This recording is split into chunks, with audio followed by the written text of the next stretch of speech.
Hello, കുറച്ച് interactive ആയിട്ടിരിക്കണേ. എല്ലാരും okay ആണോ?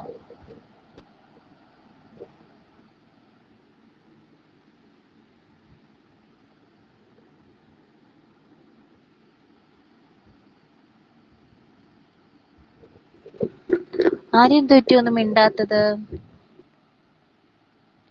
മെസ്സേജെങ്കിലും അയച്ചു പറയട്ടോ. ക്ലാസ് സ്റ്റാർട്ട് ചെയ്യട്ടെ?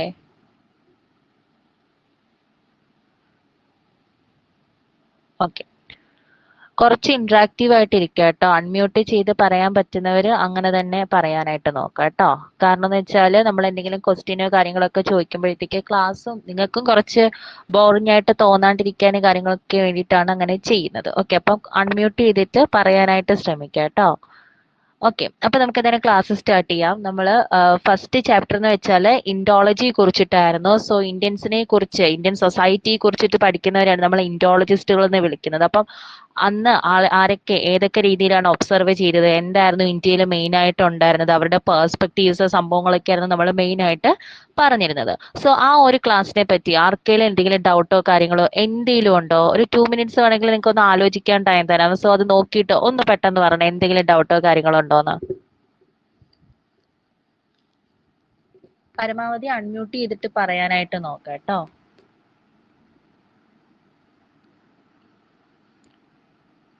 എന്തെങ്കിലും ഡൗട്ടോ കാര്യങ്ങളോ ഉണ്ടോ?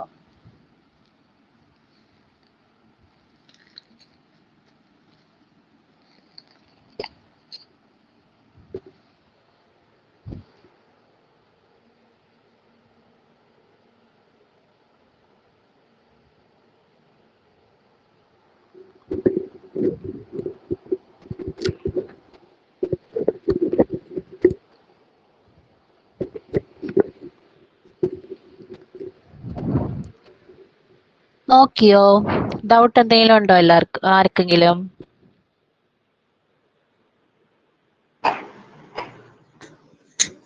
മിസ്സേ, പറഞ്ഞോടാ. ഒരു കൊളോണലിസം വരുന്നൊരു ഭാഗല്ലേ? കൊളോണലിസം. അബ്ദുൾ റസാഖ് അയാൾ പറഞ്ഞോ. ആ ഭാഗം ഒന്ന് പറയുമോ? ഇൻഡോളജിക്കൽ പെർസ്പെക്റ്റീവ്സുമായിട്ട് റിലേറ്റ് ചെയ്തിട്ടാണോ കാസ്റ്റിനെ പറ്റിയിട്ട് ഡിവൈഡ് ചെയ്യുന്നത് പറയുന്നത്? അതിന്റെ മുന്നത്തെ ഒരു പാരഗ്രാഫ് ഉണ്ട്. ഓക്കെ, ഞാൻ എന്തായാലും ആ ഒരു ഭാഗം ജസ്റ്റ് ഒന്ന് സമ്മറൈസ് ചെയ്തിട്ട് എന്തൊക്കെ അതിനകത്ത് മെയിൻ ആയിട്ട് പറയുന്നത് ജസ്റ്റ് ഒന്ന് പറഞ്ഞുതരാമേ. ഓക്കെ, അപ്പൊ ഓക്കെ ആവുമല്ലോ. ഓക്കെ, അങ്ങനെ എന്തെങ്കിലും ഡൗട്ട് ഉണ്ടെങ്കിൽ ആർക്കെങ്കിലും എന്തെങ്കിലും ഉണ്ടെങ്കിൽ ഇതുപോലെ അൺമ്യൂട്ട് ചെയ്ത് ചോദിക്കണം കേട്ടോ. പറഞ്ഞു തരാൻ റെഡിയാണ്. അപ്പൊ നിങ്ങൾ ചോദിക്കണം എന്തെങ്കിലും ഡൗട്ട് ഉണ്ടെങ്കിൽ. സോ നമ്മൾ ഫസ്റ്റ് ക്ലാസ്സിൽ എടുത്തതെന്ന് വെച്ചാൽ ഇൻഡോളജിക്കൽ ഡിസ്കോഴ്സിനെ പറ്റിയിട്ടാണോ. അപ്പം നിങ്ങൾ ചോദിക്കും എന്താണ് ഇൻഡോളജി എന്ന് വെച്ചാൽ, അല്ലെങ്കിൽ ഇൻഡോളജിസ്റ്റുകൾ എന്ന് പറഞ്ഞാൽ എന്താണ് ഇന്ത്യൻ സൊസൈറ്റിയെ കുറിച്ച് ഒബ്സർവ് ചെയ്ത് അതിനെ പറ്റി പഠിക്കുന്നതാണ് നമ്മൾ എന്തെന്ന് പറയുന്നത്, ഇൻഡോളജിസ്റ്റുകൾ. അല്ലെങ്കിൽ അതിനെ പറ്റിയിട്ടുള്ള റൈറ്റിംഗ്സ് എഴുതുന്നവരെയാണ് നമ്മൾ ഇൻഡോളജിസ്റ്റുകൾ എന്ന് വിളിക്കുന്നത്. ഈ ഇൻഡോളജി എന്ന് പറയുന്നത് അല്ലെങ്കിൽ ഇന്ത്യൻ സൊസൈറ്റിയെ കുറിച്ച് ആദ്യമായിട്ട് ആ ഒരു ഒബ്സർവേഷൻ ഒക്കെ നടത്തി അത് റെക്കോർഡ് ചെയ്യുന്നത് 3rd സെഞ്ചുറി BC-യിലായിരുന്നു. സോ നമ്മള് ഇന്ത്യയിലുള്ള ആൾക്കാർ പൊതുവെ അന്നത്തെ കാലത്ത് എന്താണ് ഇന്ത്യയെ പറ്റിയിട്ട് തന്നെ ഒബ്സർവേഷൻ നടത്തി എഴുതുന്നത് കുറവായിരുന്നു. പകരം ഫോറിനേഴ്സ് ആയിരുന്നു ഇവിടെ വന്നിട്ട് നമ്മളെ കാര്യങ്ങളെല്ലാം പഠിച്ച് നമ്മളെ പറ്റി നല്ല രീതിയിൽ ഒബ്സർവ് ചെയ്തിട്ട് ഫോറിനേഴ്സ് ആയിരുന്നു ഏറ്റവും കൂടുതൽ എന്താണ് വർക്ക്സുകൾ എഴുതിയിരുന്നത്.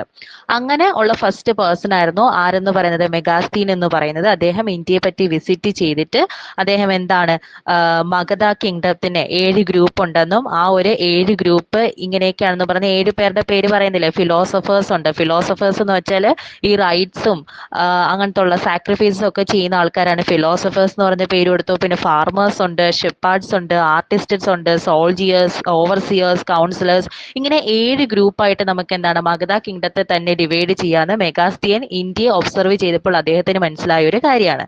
പിന്നെ അദ്ദേഹത്തിന്റെ ബുക്കിന്റെ പേരെന്താണെന്ന് നമ്മൾ പറഞ്ഞത്, ഇൻഡിക. ഇന്ത്യക എന്നാണ് ബുക്കിന്റെ പേര്. സോ ആ ബുക്കിന്റെ ഒരു പ്രത്യേകത എന്ന് വെച്ചാൽ അദ്ദേഹം എന്താണോ നേരിൽ കണ്ടത് അല്ലെങ്കിൽ എന്താണോ അദ്ദേഹം നേരിട്ട് ഒബ്സർവ് ചെയ്തത് അങ്ങനത്തുള്ള കാര്യങ്ങൾ മാത്രമായിരുന്നു അദ്ദേഹം ആ ഒരു വർക്കിൽ കൊടുത്തിരുന്നത്. അല്ലാണ്ട് അദ്ദേഹം എന്ത് ചെയ്തില്ല, ഒരു രീതിയിലുള്ള പണ്ടത്തെ നമ്മുടെ ഇന്ത്യയിലെ ടെസ്റ്റോ കാര്യങ്ങളോ ഒന്നും അദ്ദേഹം എന്ത് ചെയ്തില്ലായിരുന്നു, ഒബ്സർവ് ചെയ്യാണ്ട് അദ്ദേഹം എന്താണോ നേരിട്ട് ഇന്ത്യയെ പറ്റി അനുഭവിച്ചറിഞ്ഞത് അത് മാത്രം എഴുതി വെച്ചു. പിന്നെ അദ്ദേഹത്തിന് ലാംഗ്വേജ് പ്രോബ്ലം ഉണ്ടായിരുന്നു. കാരണം ഞാൻ പറഞ്ഞു, നമ്മൾ പണ്ട് നോക്കുകയാണെങ്കിൽ ഈ അപ്പർ ക്ലാസ്സിൽ പെട്ടവർ സാൻസ്ക്രിറ്റും ലോവർ ക്ലാസ്സിൽ പെട്ട ആൾക്കാർ സംസാരിക്കുന്നത് പ്രാകൃത് പോലുള്ള ലാംഗ്വേജുമാണ്. അപ്പം ഒരു ഫോറിനർ, ആസ് എ ഫോറിനർ അവര് അവിടുന്ന് നമ്മളെ നാട്ടിലേക്ക് വരുമ്പോഴത്തേക്ക് അവിടെ ഇങ്ങനത്തുള്ള കാസ്റ്റ് ഡിവിഷനോ കാര്യങ്ങളോ ഒന്നും ഇല്ല. അപ്പം അവരവിടുന്ന് ഇവിടെ വരുമ്പോഴത്തേക്ക് എന്താണ്, ഇങ്ങനെ ഒരാൾ മറ്റൊരാളോട് സംസാരിക്കുമ്പോൾ അവര് തിരിച്ച് വേറെ ലാംഗ്വേജിൽ റിപ്ലൈ തരുമ്പോൾ നമുക്ക് തന്നെ തോന്നി ഇവർ എന്ത് ലാംഗ്വേജ് സംസാരിക്കുന്നത്, നമുക്ക് കറക്റ്റ് ഒരു ലാംഗ്വേജിലേക്ക് എന്താണ് പോയിന്റ് ഔട്ട് ചെയ്യാനായിട്ട് പറ്റുന്നില്ല. അപ്പൊ അങ്ങനെ ഒരു ഇത് അല്ലെങ്കിൽ അങ്ങനെ ഒരു എനബിലിറ്റി നമ്മുടെ മെഗാസ്തീന് ഉണ്ടായതുകൊണ്ട് തന്നെ അദ്ദേഹത്തിന് എന്ത് പറ്റി, ഒരുപാട് ലിമിറ്റേഷൻസ് അദ്ദേഹത്തിന്റെ ആ ഒരു ഇന്ത്യക എന്ന് പറഞ്ഞ വർക്കിൽ ഉണ്ടായിരുന്നു എന്ന് നമ്മൾ കണ്ടു. അത് കഴിഞ്ഞതിന് ശേഷം ഒരു അല്ലെങ്കിൽ ഇൻഡോളജിസ്റ്റിനെയാണ് നമ്മൾ കാണുന്നത്, അൽ ബരുണി എന്ന് പറഞ്ഞ ഒരു ഇൻഡോളജിസ്റ്റിന്റെ. അയാളുടെ പ്രത്യേകത എന്ന് വെച്ചാൽ അയാൾ ഈ സാൻസ്ക്രിറ്റ് സോഴ്സസിനെ കുറിച്ചിട്ടും നമ്മുടെ ഇന്ത്യയിലെ വർണ്ണ തിയറി അല്ലെങ്കിൽ കാസ്റ്റ് സിസ്റ്റത്തിനെ കുറിച്ചിട്ടൊക്കെ കുറച്ച് എന്താണ് അദ്ദേഹം ഫെമിലിയർ ആയിരുന്നുകൊണ്ട് തന്നെ അദ്ദേഹത്തിന്റെ ആ ഒരു ഇൻഡോളജിക്കൽ ഒബ്സർവേഷൻ കുറച്ചും കൂടി എന്താണ് നമ്മുടെ മെഗാസ്തീനെയും കാട്ടിയും കുറച്ചും കൂടെ ഉറപ്പുള്ളതായിരുന്നു എന്ന് നമുക്ക് കാണാനായിട്ട് പറ്റി. പിന്നെ വന്ന ആളാണ് നേരത്തെ തസ്ലീന എന്നല്ലേ പേരല്ലേ, ആ തസ്ലീനെ പറഞ്ഞെടുക്ക അബ്ദുൾ റസാഖ് എന്ന് പറഞ്ഞ ആള്. സോ ഇദ്ദേഹമായിരുന്നു വിജയനാഗര എന്ന് പറഞ്ഞൊരു സിറ്റിയെ കുറിച്ചിട്ടായിരുന്നു ഇദ്ദേഹം മെയിൻ ആയിട്ട് പഠിച്ചിരുന്നത്. അതെന്ന് വെച്ചാൽ എന്താണ്, victory, Hindu city of victory എന്നായിരുന്നു അതിനെ അറിയപ്പെടുന്നത്. ഒരുപാട് റിച്ച് ലാൻഡും ഡയമണ്ട് സംഭവങ്ങളൊക്കെയുള്ള ഒരു ലാൻഡ് ആയിരുന്നു. വെച്ചാൽ പേര് പോലെ തന്നെ വിജയനഗരം എന്ന് നമുക്ക് എന്താണ് അതിനെ പറയാനായിട്ട് പറ്റും. പിന്നെ നമ്മൾ നോക്കുകയാണെങ്കിൽ ഇന്ത്യൻ ഹിസ്റ്ററിക്കൽ ആ ഒരു ജേർണിയിൽ കൊളോണിയലിസത്തിന് എന്താണ് ഒരു ഇമ്പോർട്ടൻറ്റ് ടേണിംഗ് പോയിന്റ് തന്നെയായിരുന്നു കൊളോണിയലിസം എന്ന് നമുക്ക് കാണാനായിട്ട് പറ്റും. ഓക്കെ, അതായിരുന്നു നമ്മൾ പിന്നെ പറഞ്ഞത്. പിന്നെ അതേ കണക്ക് തന്നെ നമ്മുടെ യൂറോപ്യൻ ട്രാവലേഴ്സ് ഇവിടെ വന്നപ്പോൾ നമ്മുടെ ഇന്ത്യക്ക് ഒരുപാട് മാറ്റങ്ങൾ ഉണ്ടായെന്ന് നമ്മൾ കണ്ടു. പിന്നെ നമ്മൾ പറഞ്ഞതെന്ന് വെച്ചാൽ ഇൻഡോളജിക്കൽ പേഴ്സ്പെക്റ്റീവ്സിനെ പറ്റിയിട്ടാണ്. അതിനകത്ത് മെയിൻ ആയിട്ട് പറയുന്നതെന്ന് വെച്ചാൽ ഇന്ത്യൻ സൊസൈറ്റിയെ കുറിച്ച് നമ്മൾ മനസ്സിലാക്കണമെങ്കിൽ നമുക്ക് എന്ത് വേണം, വി നീഡ് റെഫറൻസ് ടെസ്റ്റേഴ്സ്. കാരണം ഇന്ത്യ എന്ന് പറയുന്ന നമ്മുടെ ഈ ഒരു രാജ്യം എന്ന് പറഞ്ഞാൽ ഫോളോ ചെയ്യുന്നത് പണ്ട് കാലത്ത് ഹിന്ദുയിസം ഒക്കെ പറയുന്ന പണ്ട് കാലത്തെ ടെക്സ്റ്റുകളുണ്ട്, സാൻസ്ക്രിറ്റ് ടെക്സ്റ്റുകളുണ്ട്. അതാണ് ഇപ്പോഴും നമ്മൾ ഇന്ത്യക്കാർ ഫോളോ ചെയ്യുന്നതെന്നാണ് പറയുന്നത്. അപ്പം ഇന്ത്യൻ സൊസൈറ്റിയെ കുറിച്ച് അറിയണമെങ്കിൽ അത് അല്ലെങ്കിൽ അതിനെ പറ്റിയിട്ട് ഒരു സ്റ്റഡി നടത്തുന്ന ഒരാള് എന്ത് അറിഞ്ഞിരിക്കണം, ക്ലാസിക്കൽ സാൻസ്ക്രിറ്റ് ടെക്സ്റ്റിനെ കുറിച്ചോ പേർഷ്യൻ ടെക്സ്റ്റിനെ പറ്റിയിട്ടോ ഇന്ത്യൻ ലിറ്ററേച്ചറിനെ പറ്റിയിട്ടോ മെയിൻ ആയിട്ട് അറിഞ്ഞിരിക്കണമെന്നാണ് അവർ എന്ത് ചെയ്യുന്നത് ഇതിലൂടെ മനസ്സിലാക്കിയത്, ഇൻഡോളജിസ്റ്റുകൾ മനസ്സിലാക്കിയ ഒരു സംഭവം. സോ മെഗാസ്തീനും അതാണ് സംഭവിച്ചത്. അദ്ദേഹത്തിന്റെ ഇന്ത്യക എന്ന് പറഞ്ഞ വർക്ക് ഭയങ്കര ഫേമസ് ആണെങ്കിൽ പോലും അതിൽ ലിമിറ്റേഷൻസ് വരാൻ കാരണവും അദ്ദേഹം എന്താണ് റെഫറൻസ് ചെയ്യാത്തത് കൊണ്ടാണ്. അദ്ദേഹത്തിന് വർണ്ണ തിയറിയെ പറ്റി കാസ്റ്റിനെ പറ്റിയിട്ട് ഒന്നും അറിയത്തില്ലായിരുന്നു. അത് അദ്ദേഹത്തിന്റെ വർക്കിന്റെ ഒരു മെയിൻ ലിമിറ്റേഷൻ തന്നെ ആയിരുന്നു എന്ന് നമുക്ക് കാണാനായിട്ട് പറ്റും. സോ നമ്മളെ ഇൻഡോളജിസ്റ്റുകൾ നോക്കിയപ്പോഴത്തേക്ക് അവർക്ക് മനസ്സിലായ ഒരു കാര്യം എന്ന് വെച്ചാൽ നമ്മുടെ ഇന്ത്യ എന്ന് പറഞ്ഞാൽ ക്ലാസ് ബേസ്ഡ് സൊസൈറ്റിയാണ്. നിങ്ങൾക്ക് അറിയായിരിക്കും ഇപ്പൊ ഹിന്ദുവിൽ തന്നെ ഒരുപാട് കാസ്റ്റ് ഡിവിഷൻ ഉണ്ട്. ആ ഓരോ കാസ്റ്റ് ഡിവിഷനെ നിങ്ങൾ നോക്കുവാണെങ്കിൽ അവരവരുടെ ഒക്കുപ്പേഷൻ അനുസരിച്ചിട്ടുള്ള കാസ്റ്റ് ഡിവിഷൻ, എന്ന് വെച്ചാൽ മുടി കെട്ടുന്നവർക്ക് ഒരു പേരുണ്ട്. പിന്നെ അതേ കണക്ക് തന്നെ ഓരോ ജോലി ചെയ്യുന്നവർക്ക് എന്താണ് ഓരോ പേര്, അങ്ങനത്തെ ഉള്ള കാസ്റ്റ് ഡിവിഷൻ അനുസരിച്ചിട്ടുള്ള ഒക്കുപ്പേഷൻ എന്താണ് നമുക്ക് കാണാനായിട്ട് പറ്റും. പിന്നെ നമ്മൾ നോക്കുകയാണെങ്കിൽ ഈ അൽ ബരുണിയും അബ്ദുൾ ഫാസിൽ എന്ന് പറഞ്ഞ രണ്ട് പേഴ്സൺസ് ഉണ്ട്. സോ ഇവർ രണ്ടുപേരും എന്താണ് കാസ്റ്റിനെ കുറിച്ചിട്ട് നല്ല രീതിയിൽ ഇന്റേണൽ സ്റ്റഡി നടത്തിയിട്ട് വർക്കുകൾ എഴുതിയവരായിരുന്നു എന്ന് നമുക്ക് കാണാനായിട്ട് പറ്റും. പിന്നെ നമ്മൾ പറഞ്ഞതെന്ന് വെച്ചാൽ ഇന്ത്യയിൽ എത്ര യൂണിറ്റി ഉണ്ടെന്ന് പറഞ്ഞാലും നമുക്ക് എന്താണ് ആ ഒരു ഡിവിഷൻ ഓഫ് കാസ്റ്റ് അതിൽ ഒരു ഡിസ്യൂണിറ്റി നമുക്ക് എന്താണ് കാണാനായിട്ട് പറ്റുമെന്ന് പറഞ്ഞു. പിന്നെ നമ്മൾ ഏറ്റവും ഇമ്പോർട്ടന്റ് ആയിട്ട് ഇതിലൊരു പോയിന്റ് പറഞ്ഞതെന്ന് വെച്ചാൽ വില്യം ജോൺസും ഹെൻറി തോമസ് കൊളിബ്രൂക്കും നഥാനിയൽ ഹോൾഹാൾഡും എന്ത് ഡെവലപ്പ് ചെയ്തു എന്നാണ് നമ്മൾ പറഞ്ഞത്, എന്ത് സെറ്റപ്പ് ചെയ്തു നമ്മൾ പറഞ്ഞിരുന്നു, Asiatic school of Bengal 1787 develop ചെയ്തു എന്ന് പറഞ്ഞു. അവരുടെ ഒരു ജേർണലിന്റെ പേര് എന്താണ്, ഏഷ്യാറ്റിക് റിസർച്ച് ജേർണൽ എന്നാണ് അതിന്റെ പേര്. ആ ഏഷ്യാറ്റിക് റിസർച്ച് ജേർണലിന്റെ പ്രത്യേകത എന്താണ്, നമ്മുടെ ആ ഒരു ഇന്ത്യൻസിന് ആ ഒരു സാൻസ്ക്രിറ്റ് ടെസ്റ്റിനോടുള്ള ആ ഒരു ഇൻട്രസ്റ്റിനെ പറ്റിയിട്ടും കാര്യങ്ങളൊക്കെയാണ് ആ ഒരു വർക്ക് ആ ഒരു ജേർണലിനകത്ത് മെയിൻ ആയിട്ട് പറഞ്ഞിരുന്നത്. സോ അതാണ് ഇൻഡോളജിക്കൽ പെർസ്പെക്റ്റീവ് അല്ലെങ്കിൽ മെയിൻ ഇൻഡോളജിസ്റ്റുകളെ കുറിച്ചിട്ട് നമ്മൾ പറഞ്ഞിരുന്നത്. പിന്നെ നമ്മൾ കണ്ട കാര്യം എന്ന് വെച്ചാൽ സോ ട്രാൻസ്ലേഷൻസിനെ പറ്റിയിട്ടാണ്. എന്ന് വെച്ചാൽ ഇന്ത്യൻ ഹിസ്റ്ററിക്കൽ വർക്കുകൾ എന്താണ് ട്രാൻസ്ലേറ്റ് ചെയ്യാനായിട്ട് തുടങ്ങി. അതിൽ ഫസ്റ്റ് ട്രാൻസ്ലേറ്ററിന്റെ പേരായിരുന്നു അലക്സാണ്ടർ ഡൗ എന്നുള്ളത്. സോ ഇദ്ദേഹത്തിന്റെ ഒരു പ്രത്യേകത എന്ന് വെച്ചാൽ നമ്മുടെ മെഗാസ്തിന് പറ്റിയ ആ ഒരു എന്താ ഒരു ലിമിറ്റേഷൻ തന്നെ നമ്മുടെ അലക്സാണ്ടർ ഡോവിന്റെ വർക്കിനും പറ്റി. എന്താ കാര്യം എന്ന് വെച്ചാൽ ഇദ്ദേഹം ഹിന്ദുയിസത്തെ വർക്ക് ഒരു ഹിസ്റ്ററിക്കൽ വർക്ക് ട്രാൻസ്ലേറ്റ് ചെയ്യുന്നതിന് മുമ്പ് അദ്ദേഹം ഹിന്ദുയിസത്തെ കുറിച്ചിട്ട് നല്ല രീതിയിൽ മനസ്സിലാക്കിയിരുന്നു. പക്ഷേ അദ്ദേഹം എന്ത് റെഫർ ചെയ്തില്ല, ശരിക്കും നമ്മുടെ സാൻസ്ക്രിറ്റില് ഹിന്ദുയിസത്തെ പറ്റിയിട്ട് എഴുതിയേക്കുന്ന ഒരു വർക്കുണ്ട്. ശരിക്കും ആ ഒരു ഒറിജിനൽ ടെക്സ്റ്റ് എന്താണ് അദ്ദേഹം റെഫർ ചെയ്യാനായിട്ട് അദ്ദേഹത്തിന് സാധിച്ചില്ല. അതുകൊണ്ട് തന്നെ അദ്ദേഹത്തിന്റെ ആ ഒരു ഫസ്റ്റ് ട്രാൻസ്ലേഷനിൽ തന്നെ ഒരുപാട് ലിമിറ്റേഷൻസ് ഉണ്ടായിരുന്നു എന്ന് നമുക്ക് കാണാനായിട്ട് പറ്റും. സോ ഇതിലൂടെ നമുക്ക് എന്ത് മനസ്സിലാവും, നമ്മൾ ഇന്ത്യക്കാരെ എടുക്കുകയാണെങ്കിൽ അല്ലെങ്കിൽ ഇന്ത്യക്കാരെ പറ്റി പഠിക്കുകയാണെങ്കിൽ ടെക്സ്റ്റ് ആണ് is an only source of knowledge about Indian society and culture rather than experienced reality. എന്താണ് നമ്മൾ റിയാലിറ്റി എക്സ്പീരിയൻസ് ചെയ്യുന്നതിനെയും കാട്ടിയും എന്താണ് ടെക്സ്റ്റ് ആണ് is an only source of knowledge എന്ന് നമുക്ക് പറയാനായിട്ട് പറ്റും. ഇന്ത്യൻ സൊസൈറ്റിയും കൾച്ചറിനെയും പറ്റിയിട്ട് അറിയണമെങ്കിൽ നമ്മൾ എന്ത് ചെയ്യണം, ടെക്സ്റ്റ് നല്ല രീതിയിൽ എന്താണ് റെഫർ ചെയ്താൽ മാത്രമേ പറ്റത്തുള്ളൂ എന്ന് നമുക്ക് അതിലൂടെ നമുക്ക് മനസ്സിലാവാനായിട്ട് സാധിച്ചു. പിന്നെ ചില ഇൻഡോളജിസ്റ്റുകൾ എന്താണ് നമ്മൾ റിലീജിയസ് ആയിട്ടുള്ള, നമുക്കറിയാം ഇന്ത്യൻസ് എന്ന് വെച്ചാൽ ഭയങ്കര എന്താണ് റിലീജിയസ് ആണ്, ഭയങ്കര സൂപ്പർസ്റ്റീഷ്യസും ഭയങ്കര മിത്തിനെയൊക്കെ വിശ്വസിക്കുന്ന ആൾക്കാരാണ്. അത് മാറി അവരെ കുറിച്ച് എന്താണ് മെറ്റീരിയൽ കൾച്ചർ എന്താണ് അവരുടെ അടുത്തേക്ക് അടിച്ചേൽപ്പിക്കുന്നത് നമുക്ക് കാണാനായിട്ട് പറ്റും. പക്ഷെ എന്താണ് അങ്ങനെ കുറെ ഡെഫിനേഷൻ ഒക്കെ ഹിന്ദുസിന് വേണ്ടിയിട്ട് കൊണ്ടുവരുന്നുണ്ട്. എന്ന് വെച്ചാൽ ബ്രാഹ്മിൻസ് ആണ് നമ്മളെ ഡൈനാസ്റ്റീസ് എന്ന് പറയുന്നത്. സോ അവര് അങ്ങനെ ചെയ്യുന്നതിലൂടെ അല്ലെങ്കിൽ കാസ്റ്റ് ഡിവിഷനും ഇങ്ങനത്തുള്ള റിലീജിയസ് സംഭവങ്ങളൊക്കെ കൊണ്ടുവരുന്നതിലൂടെ പവർ കൂടുതൽ അവരുടെ കയ്യിൽ ആവുകയാണ് ചെയ്യുന്നത്. അങ്ങനെ പല പല കാര്യങ്ങളൊക്കെ നമ്മൾ പറഞ്ഞ് മനസ്സിലാക്കുന്നുണ്ടെങ്കിൽ പോലും നമുക്ക് എന്താണ് നമ്മൾ ആ ഒരു റിലീജിയസ് എന്ന് പറഞ്ഞ ഒരു സംഭവത്തിൽ നിന്ന് മാറാൻ നമ്മൾ റെഡി അല്ലായിരുന്നു. കാരണം എന്ന് വെച്ചാൽ ഇന്ത്യക്കാരെന്താണ് റിലീജിയൻ അല്ലെങ്കിൽ പണ്ടത്തെ കാലത്തെ ടെക്സ്റ്റിൽ റിലീജിയനെ പറ്റിയിട്ട് നല്ല രീതിയിൽ പറയുന്നതുകൊണ്ട് തന്നെ നമ്മൾ അതിൽ തന്നെയാണ് ഉറച്ച് വിശ്വസിച്ചിരുന്നത്. കാരണം പുതിയ ഒരാള് വന്നിട്ട് നമ്മളടുത്ത് പറയുമ്പോൾ അല്ലെങ്കിൽ അതിനെ പറ്റിയിട്ട് മാറ്റി ചിന്തിക്കണം, നിങ്ങൾ കുറച്ച് സെക്യുലർ ആവണം എന്ന് പറയുമ്പോൾ നമുക്ക് എന്താണ് അതിനെ പറ്റിയിട്ട് മാറി ചിന്തിക്കാനായിട്ട് നമ്മളെ കൊണ്ട് പറ്റുന്നില്ലായിരുന്നു. പിന്നെ പറഞ്ഞത് എഡ്വേർഡ് സെയ്ദും ബെർണാഡ് കോഹൻ എന്ന് പറഞ്ഞ രണ്ട് ആൾക്കാരെ കുറിച്ചിട്ടായിരുന്നു. അവർ പറയുന്നതെന്ന് വെച്ചാൽ ഇന്ത്യൻസിനെ പറ്റിയിട്ടുള്ള നോളേജ് അല്ലെങ്കിൽ നമ്മളെ ഇന്ത്യക്കാർക്കുള്ള നോളേജ് എന്ന് വെച്ചാൽ ഫിക്സ്ഡ് ആണ്.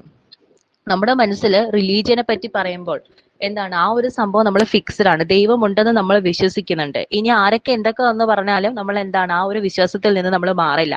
ആ നോളേജ് എങ്ങനെ ഫിക്സ്ഡ് ആയി, that with categories of a caste, race, tribe, ritual customs. നമ്മളെ ആ ഉള്ളിലുള്ള caste, race, tribe, ritual customs ആ ഒരു കാറ്റഗറീസിലൂടെ നമ്മുടെ മനസ്സിലുള്ള നോളേജ് എന്താണ് ഇറ്റ് ബിക്കം ഫിക്സ്ഡ്. കുഞ്ഞിലെ മുതൽ കേൾക്കുന്നുണ്ട് നമ്മുടെ ജനറേഷൻസ്, പ്രീവിയസ് ജനറേഷനിലുള്ളവരൊക്കെ അത് നമ്മൾ പറഞ്ഞ് പഠിപ്പിച്ച് പുതിയ ഒരാൾ വന്ന് പറയുമ്പോഴത്തേക്ക് നമുക്ക് എന്താണ് അതിൽ നിന്ന് മാറി ചിന്തിക്കാൻ പറ്റുന്നില്ല. ഇറ്റ് ബിക്കേം ഫിക്സ്ഡ് എന്നാണ് അവിടെ പറയുന്നത്. അതുകൊണ്ടാണ് പറയുന്നത് text is an important source of knowledge എന്ന്. ഓക്കെ, പിന്നെ മെയിൻ സോഷ്യോളജിസ്റ്റുകളെ പറ്റിയിട്ട് നമ്മൾ പറഞ്ഞു. ഇൻഡോളജിക്കൽ റൈറ്റിംഗ് എന്താന്ന് പറഞ്ഞു. എന്തായിരുന്നു ഇൻഡോളജിക്കൽ റൈറ്റിംഗ് എന്ന് പറയുന്നത്? ഇന്ത്യൻ ഫിലോസഫി പറ്റിയിട്ട് പഠിക്കുന്നത് അല്ലെങ്കിൽ ഇന്ത്യൻ ഫിലോസഫി പറ്റിയിട്ട് പഠിച്ചിട്ട് അതിനെ പറ്റിയിട്ട് എഴുതുന്നതാണ് ഇൻഡോളജിക്കൽ റൈറ്റിംഗ് എന്ന് പറയുന്നത്.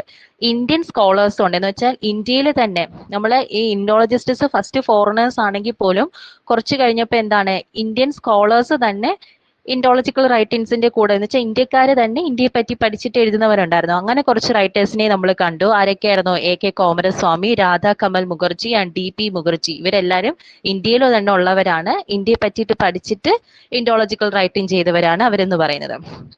പിന്നെ നമ്മൾ കണ്ടതെന്ന് വെച്ചാൽ ചില സോഷ്യോളജിസ്റ്റുകൾ എന്ത് ചെയ്തു, ഇന്ത്യയെ പറ്റി പഠിച്ചിട്ട് അവര് കണ്ടംപററി ഫിനോമിനയായിട്ട് ആഡ് ചെയ്യാൻ തുടങ്ങി. എന്തിനാന്ന് വെച്ചാൽ കുറച്ച് മോഡേണിസം ഇന്ത്യയിൽ കൊണ്ടുവരാൻ വേണ്ടിയിട്ട് അവരെ ട്രൈ ചെയ്തു. പക്ഷെ അത് അട്ടർലി ഫെയിലർ ആണെന്ന് നമുക്ക് പറയാൻ പറ്റി. കാരണം ഇന്ത്യയിൽ എന്താണ് എപ്പോഴും അവര് കാസ്റ്റ് സിസ്റ്റം ഭയങ്കരമായിട്ട്, ഇപ്പോഴും നമ്മൾ നോക്കുകയാണെങ്കിൽ എന്താണ് ഇപ്പോഴും പകുതി പേരുടെ മനസ്സിൽ ആ ഒരു കാസ്റ്റ് സിസ്റ്റം ഉണ്ടെന്ന് നമുക്ക് പറയാൻ പറ്റും. എത്രയൊക്കെ ഇത് കൊണ്ടുവന്നാലും ആൾക്കാരുടെ മനസ്സിൽ എന്താണ് കാസ്റ്റ് സിസ്റ്റം ഉണ്ട്. അതിൽ നിന്ന് ഇന്ത്യക്കാർ മാറാനായിട്ട് ഒരു സാധ്യതയില്ലായിരുന്നു. അപ്പം ആ ഒരു ടൈമിലാണ് നമ്മുടെ എഡ്വേർഡ് സെയ്ദും ബെർണാഡ് കോഹനും പോലുള്ള റൈറ്റേഴ്സ് പറയുന്നത് west and east is opposite. എന്താണ് west is a west, east is a east, രണ്ടും എന്താണ് നമുക്ക് ലിങ്ക് ചെയ്യാൻ പറ്റില്ല.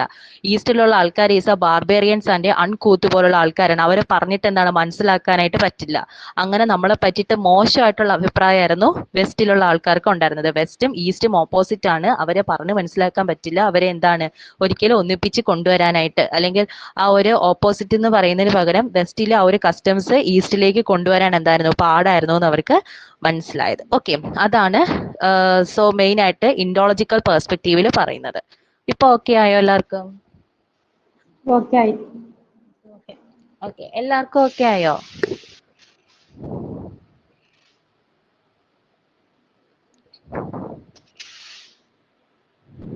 ഓക്കെ, ഇനി നമ്മള് നെക്സ്റ്റ് ചാപ്റ്ററിലേക്ക് നമുക്ക് പോയാലോ? പോവാം.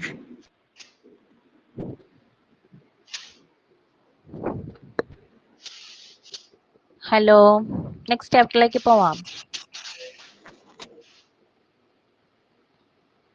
ഓക്കെ, നമുക്ക് നെക്സ്റ്റ് ചാപ്റ്ററിലേക്ക് പോവാമേ. സോ ഓക്കെ, നമുക്ക് നെക്സ്റ്റ് ചാപ്റ്റർ നോക്കുകയാണെങ്കിൽ എന്താണ് ചാപ്റ്ററിന്റെ പേര്? കൊളോണിയൽ ഡിസ്കോഴ്സ് എന്നാണ്. നമ്മൾ കഴിഞ്ഞ ഫസ്റ്റ് യൂണിറ്റ് എന്ന് പറഞ്ഞാൽ എന്തായിരുന്നു? ഇൻഡോളജിക്കൽ പെർസ്പെക്റ്റീവ്, ഇൻഡോളജിക്കൽ ഡിസ്കോഴ്സ് ആയിരുന്നു. ഈ ഒരു ചാപ്റ്ററിൽ നമ്മൾ പഠിക്കാൻ പോകുന്നത് കൊളോണിയൽ ഡിസ്കോഴ്സ് ആണ്.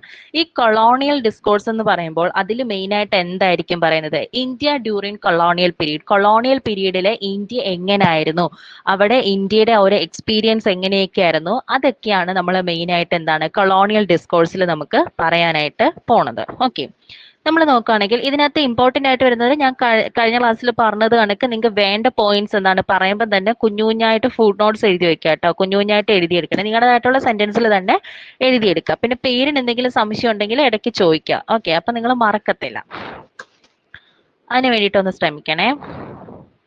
ഓക്കെ, അപ്പൊ നോക്കാം, കൊളോണിയൽ ഡിസ്കോഴ്സ് ആണ്. കൊളോണിയൽ ഡിസ്കോഴ്സിൽ മെയിൻ ആയിട്ട് ഡീൽ ചെയ്യുന്നത് എന്താണ്? India during colonial period, India എങ്ങനെയായിരുന്നു കൊളോണിയൽ പീരീഡ് സമയത്ത്, അതിനെ കുറിച്ചിട്ടായിരുന്നു മെയിൻ ആയിട്ട് നമ്മൾ കൊളോണിയൽ ഡിസ്കോഴ്സിൽ നോക്കുന്നത്. NB ഹോൾഹെഡ് എന്ന് പറഞ്ഞ ഒരു പേഴ്സൺ ഉണ്ടായിരുന്നു. സോ അദ്ദേഹമായിരുന്നു first compilation of a Hindu Dharmashastra. നമ്മൾ കൊളോണിയൽ പീരീഡിനെ പറ്റിയിട്ട് ആദ്യമായിട്ട് എഴുതിയ ഒരാളായിരുന്നു NB ഹോൾഹെഡ് എന്ന് പറഞ്ഞ ഒരാള്. NB പിന്നെ ഹോൾഹെഡ്, HALHEAD, ഹോൾഹെഡ്. ഇദ്ദേഹമായിരുന്നു first compilation of Hindu Dharmashastra. അദ്ദേഹത്തിന്റെ വർക്കിന്റെ പേരാണ് ഹിന്ദു ധർമ്മശാസ്ത്ര. ആക്ച്വലി അതിൽ മെയിൻ ആയിട്ട് പറയുന്നതെന്ന് വെച്ചാൽ നമ്മുടെ ഇന്ത്യ ഡ്യൂറിങ് കൊളോണിയൽ പീരീഡിലുള്ള ഒരു എക്സ്പീരിയൻസും സംഭവങ്ങളൊക്കെ ആയിരുന്നു ആ ഒരു വർക്കിൽ മെയിൻ ആയിട്ട് നമുക്ക് കാണാനായിട്ട് പറ്റുന്നത്. പിന്നെ നമ്മൾ കാണുന്ന ഒരാളാണ് H Risley, RISLEY, H Risley. ഇയാളുടെ പ്രത്യേകത എന്ന് വെച്ചാൽ ഇദ്ദേഹമായിരുന്നു ആദ്യമായിട്ട് ഇന്ത്യയിൽ എന്ത് കൊണ്ടുവന്നത്? സെൻസസ് കൊണ്ടുവന്നത്. ആക്ച്വലി ഈ ഒരു സെൻസസ് വന്നതിന് ശേഷം എന്താണ് ഇന്ത്യയിൽ ഒരുപാട് ചേഞ്ചസ് സംഭവിച്ചു എന്ന് നമുക്ക് കാണാനായിട്ട് പറ്റും.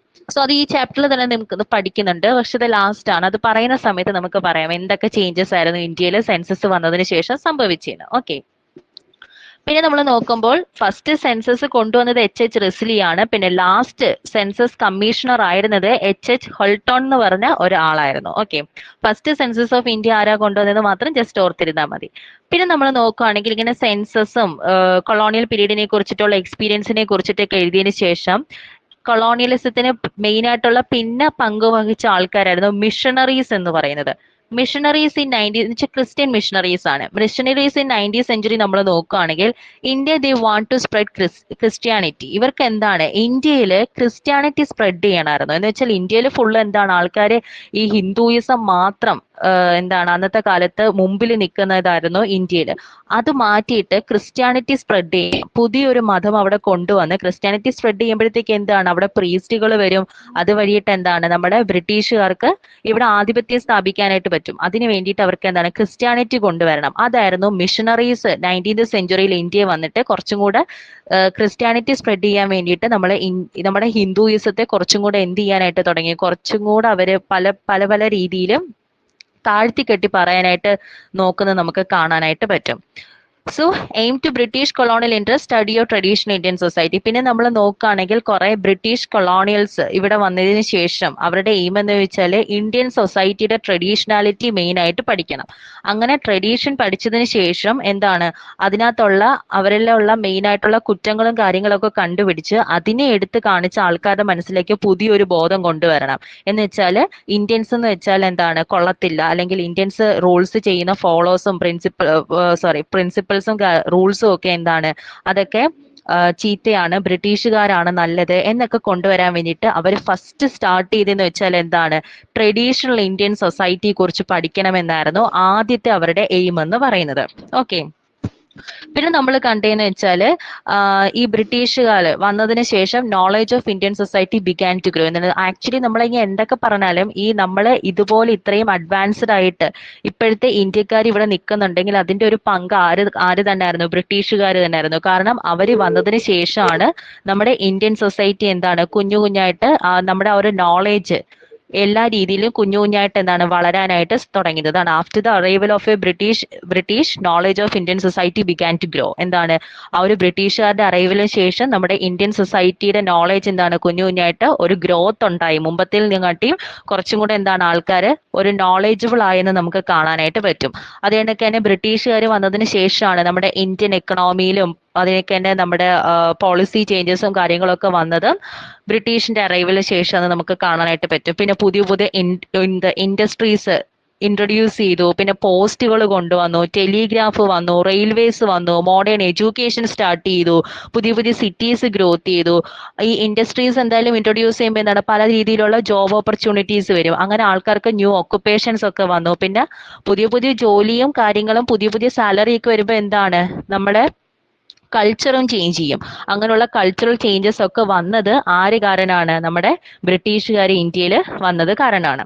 അങ്ങനെ ഇരിക്കുന്ന സമയത്താണ് നമ്മൾ നേരത്തെ പറഞ്ഞ ആള് തന്നെ ബെർണാഡ് കോഹൻ നമ്മള് ബ്രിട്ടീഷ് സ്റ്റഡി ഓഫ് ഇന്ത്യൻ ലാംഗ്വേജസിനെ പറ്റിയിട്ട് പറയുന്നുണ്ട്. അദ്ദേഹം പറയുന്നത് ഇന്ത്യയെ പറ്റിയിട്ട് ബ്രിട്ടീഷുകാർ പഠിക്കണമെങ്കിൽ ഫസ്റ്റ് അല്ലെങ്കിൽ ആ ഒരു കൊളോണിയൽ പ്രോജക്റ്റിന് ഒരു കൊളോണിയലിസം നമ്മുടെ ഇന്ത്യയിൽ കൊണ്ടുവരണമെങ്കിൽ ഫസ്റ്റ് എന്താണ് ഇന്ത്യൻ ലാംഗ്വേജിനെ പറ്റി ബ്രിട്ടീഷുകാർ പഠിക്കണം. കാരണം അവരുടെ നിങ്ങളൊന്ന് ആലോചിച്ച് നോക്കിയാൽ നമ്മുടെ ബ്രിട്ടീഷുകാർ വന്നിട്ട് ഫുള്ളി ഇംഗ്ലീഷിൽ വന്നിട്ട് നമ്മുടെ ഇന്ത്യക്കാരോട് അന്നത്തെ കാലത്ത് ഇന്ത്യക്കാരോട് പറയുമ്പോൾ നമ്മൾ എന്താണ് വായം പൊളിച്ച് നോക്കിയിരിക്കല്ലേ? കാരണം നമുക്ക് ഇംഗ്ലീഷ് അറിയത്തില്ല, ആ ലാംഗ്വേജ് അറിയത്തില്ല. അപ്പം അങ്ങനെ നമുക്ക് ഫസ്റ്റ് കൊളോണിയലിസം ഇവിടെ എസ്റ്റാബ്ലിഷ് ചെയ്യണമെങ്കിൽ എന്ത് ചെയ്യണം? ഫസ്റ്റ് നമ്മുടെ ലാംഗ്വേജ് പഠിക്കണം. നമ്മുടെ ലാംഗ്വേജ് പഠിച്ചതിന് ശേഷം ആ ലാംഗ്വേജിൽ നമുക്ക് പറഞ്ഞു തന്നാൽ മാത്രമേ നമുക്ക് എന്തെന്ന് മനസ്സിലാവും, ഇവരെന്താ പറയുന്നതെന്ന് നമുക്ക് മനസ്സിലാവത്തുള്ളൂ. അപ്പൊ അതിനു വേണ്ടിയിട്ട് ബെർണാഡ് കോഹൻ പറയുന്ന കാര്യം എന്ന് വെച്ചാൽ കൊളോണിയലിസം ഇവിടെ എസ്റ്റാബ്ലിഷ് ചെയ്യണമെങ്കിൽ അല്ലെങ്കിൽ ബ്രിട്ടീഷുകാർ ഇന്ത്യൻ സൊസൈറ്റിയെ കുറിച്ച് പഠിക്കണമെങ്കിൽ ഫസ്റ്റ് നമ്മൾ എന്ത് ചെയ്യണം? ഇന്ത്യൻ ലാംഗ്വേജ് മസ്റ്റ് ആയിട്ട് പഠിച്ചിരിക്കണം. എന്നിരുന്നാൽ മാത്രമേ നമുക്ക് എന്താണ് ബ്രിട്ടീഷുകാർക്ക് അല്ലെങ്കിൽ ബ്രിട്ടീഷ് കോളനീസ് ഇവിടെ എസ്റ്റാബ്ലിഷ് ചെയ്യാൻ പറ്റൂ. ആൾക്കാരെ എന്താണ് ഈ ഒരു പഴയ ആ ഒരു സംസ്കാരത്തിൽ നിന്ന് മാറ്റി ആ ഒരു ബ്രിട്ടീഷ് പ്രിൻസിപ്പിൾസ് ഇവരെ കൊണ്ട് ഫോളോ ചെയ്യിപ്പിക്കണമെങ്കിൽ ഫസ്റ്റ് എന്ത് ചെയ്യണം? ടു ടീച്ച് ഇന്ത്യൻ ലാംഗ്വേജസ് എന്താണ് കുറച്ചൊക്കെ നമ്മൾ പഠിക്കേണ്ടതായിട്ട് വരും. അത് കണക്ക് തന്നെ ബെർണാഡ് കോഹൻ വേറൊരു സംഭവം ഇതിൽ നിന്ന് മനസ്സിലാക്കിയ ഒരു കാര്യം, ഇന്ത്യൻസ് എന്ന് പറയുന്നത് ആഫ്രിക്കൻ അമേരിക്കൻ കോളനീസിനെയും കാട്ടിയും കുറച്ച് എൻറ്റയർലി ഡിഫറെന്റ് ആണെന്ന് നമ്മുടെ ബെർണാഡ് കോഹൻ കണ്ടു. എന്നാണ് ബെർണാഡ് കോഹൻ കണ്ട വേറൊരു കാര്യം, India is an entirely different from African and American colonies. African American colonies വെച്ച് നോക്കുമ്പോൾ ഇന്ത്യ എന്താണ് കുറച്ചും കൂടി ഡിഫറെന്റ് ആണെന്ന് മനസ്സിലാക്കി. കാരണം ഇന്ത്യയിൽ എന്തുണ്ട്? ആഫ്രിക്കൻ അമേരിക്കൻ കോളനീസിൽ ഉള്ളതിനെയും കാട്ടിയും കുറച്ച് ഫീച്ചേഴ്സ് കൂടുതലാണ്. എന്തെന്ന് വെച്ചാൽ ഒരു അഗ്രികൾച്ചറൽ എക്കണോമി ഈ കൊളോണിയലിസം വരുന്നതിന് മുമ്പേ ഇന്ത്യക്ക് ഉണ്ടായിരുന്നു. ഫുൾ ഫ്ലെഡ്ജ്ഡ് അഗ്രികൾച്ചറൽ എക്കോണമി ഉണ്ടായിരുന്നു. പിന്നെ പൊളിറ്റിക്കൽ ഇൻസ്റ്റിറ്റ്യൂഷൻ എല്ലാം തന്നെ കിൻഷിപ്പിനെ ബേസ് ചെയ്തിട്ടായിരുന്നു എന്ന് കണ്ടു. പിന്നെ ലീഗൽ സിസ്റ്റംസ് ഉണ്ടായിരുന്നു, ടാക്സ് ഉണ്ട്, റെക്കോർഡ് കീപ്പിംഗ് ഉണ്ട്, പിന്നെ കുറെ കൾച്ചറൽ റിലീജിയസ് സിസ്റ്റംസ് ഉണ്ടായിരുന്നു. സോ ഈ ഇത്രയും കാര്യങ്ങളും എന്താണ്, പിന്നെ ഹിന്ദു മുസ്ലിം തമ്മിലുള്ള ആ ഒരു കൾച്ചറൽ റിലീജിയസ് സംഭവങ്ങളും ഇവിടെ നിലനിന്നുകൊണ്ട് തന്നെ ബെർണാഡ് കോഹൻ കണ്ടൊരു കാര്യമാണ് India is an entirely different from African American colonies എന്ന്. സോ ഇത്രയായിരുന്നു എന്തെന്ന് വെച്ചാൽ നമ്മുടെ ഈ കൊളോണിയൽ ഡിസ്കോഴ്സസിൽ മെയിൻ ആയിട്ട് വരുന്നത്. അത് ഓക്കെ ആണോ?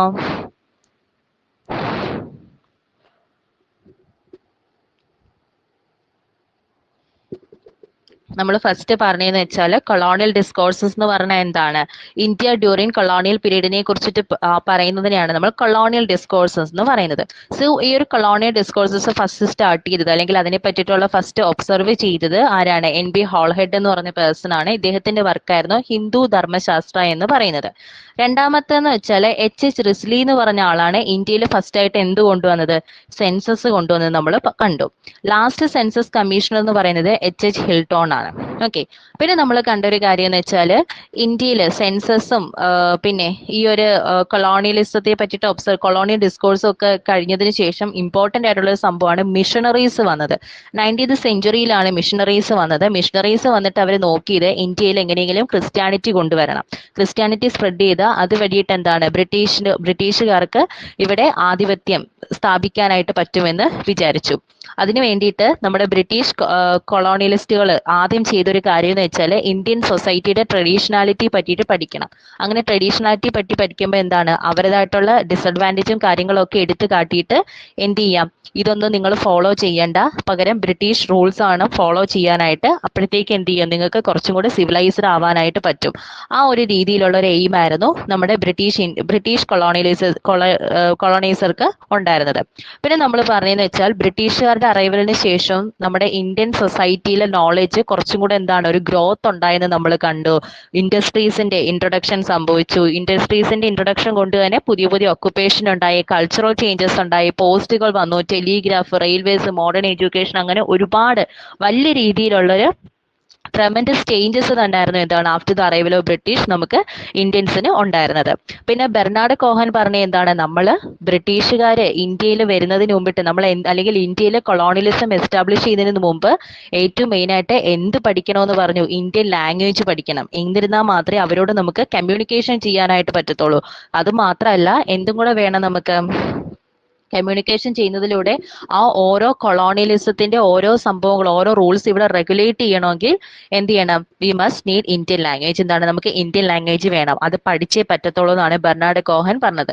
പിന്നെ അദ്ദേഹം കണ്ടുപിടിച്ചൊരു കാര്യമാണ്, India is an entirely different from African American colonies. African American colonies വെച്ച് നോക്കുമ്പോൾ ഇന്ത്യ കുറച്ചുകൂടി ഡിഫറെന്റ് ആണ്. കാരണം ഇവർ വരുന്നതിന് മുമ്പ് തന്നെ ഇന്ത്യയിൽ എന്തുണ്ടായിരുന്നു? ഒരു ഫുൾ ഫ്ലെഡ്ജഡ് അഗ്രികൾച്ചറൽ എക്കണോമി ഉണ്ടായിരുന്നു, പൊളിറ്റിക്കൽ ഇൻസ്റ്റിറ്റ്യൂഷൻസ് ഉണ്ടായിരുന്നു, ലീഗൽ സിസ്റ്റം, ടാക്സ്, പിന്നെ ഹിന്ദു മുസ്ലിം കൾച്ചറൽ റിലീജിയസ് സിസ്റ്റവും ഉണ്ടായിരുന്നു. ഓക്കെ, അതുകൊണ്ട് തന്നെ ഒരുപാട് റിസോഴ്സസ് എന്താണ് നമ്മുടെ ഇന്ത്യയിൽ ഉണ്ടെന്നും അതൊക്കെ എന്താണ് കൊളോണിയലിസം വഴിയിട്ട് അവർക്ക് കിട്ടുമെന്നും ആര് വിശ്വസിച്ചിരുന്നു? നമ്മുടെ ബ്രിട്ടീഷുകാര് വിശ്വസിച്ചിരുന്നത്. ഇപ്പൊ ഓക്കെയാണ് കൊളോണിയൽ ഡിസ്കോഴ്സ്.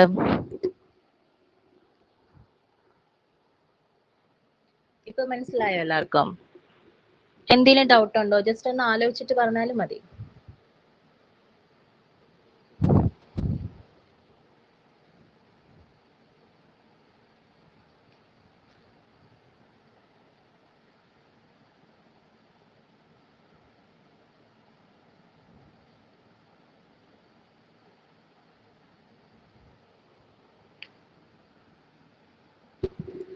ഓക്കെ, നമുക്ക് അതിലേക്ക് പോകാം. അടുത്തതാണ് മിഷണറി പെർസ്പെക്റ്റീവ് എന്ന് പറയുന്നത്. മിഷണറീസിനെ പറ്റിയിട്ട് ആദ്യം തന്നെ ഞാൻ പറഞ്ഞു. മിഷണറീസിന്റെ മെയിൻ എയിം എന്തായിരുന്നു? ആർക്കെങ്കിലും പറയാമോ? എന്തായിരുന്നു മിഷണറീസിന്റെ എയിം എന്ന് ഞാൻ പറഞ്ഞേ?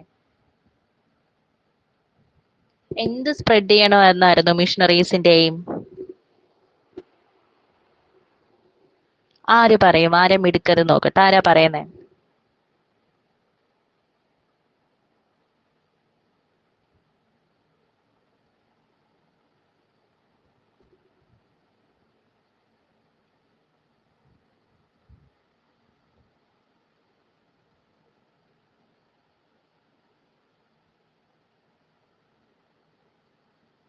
പഠിക്കുക, അതായത്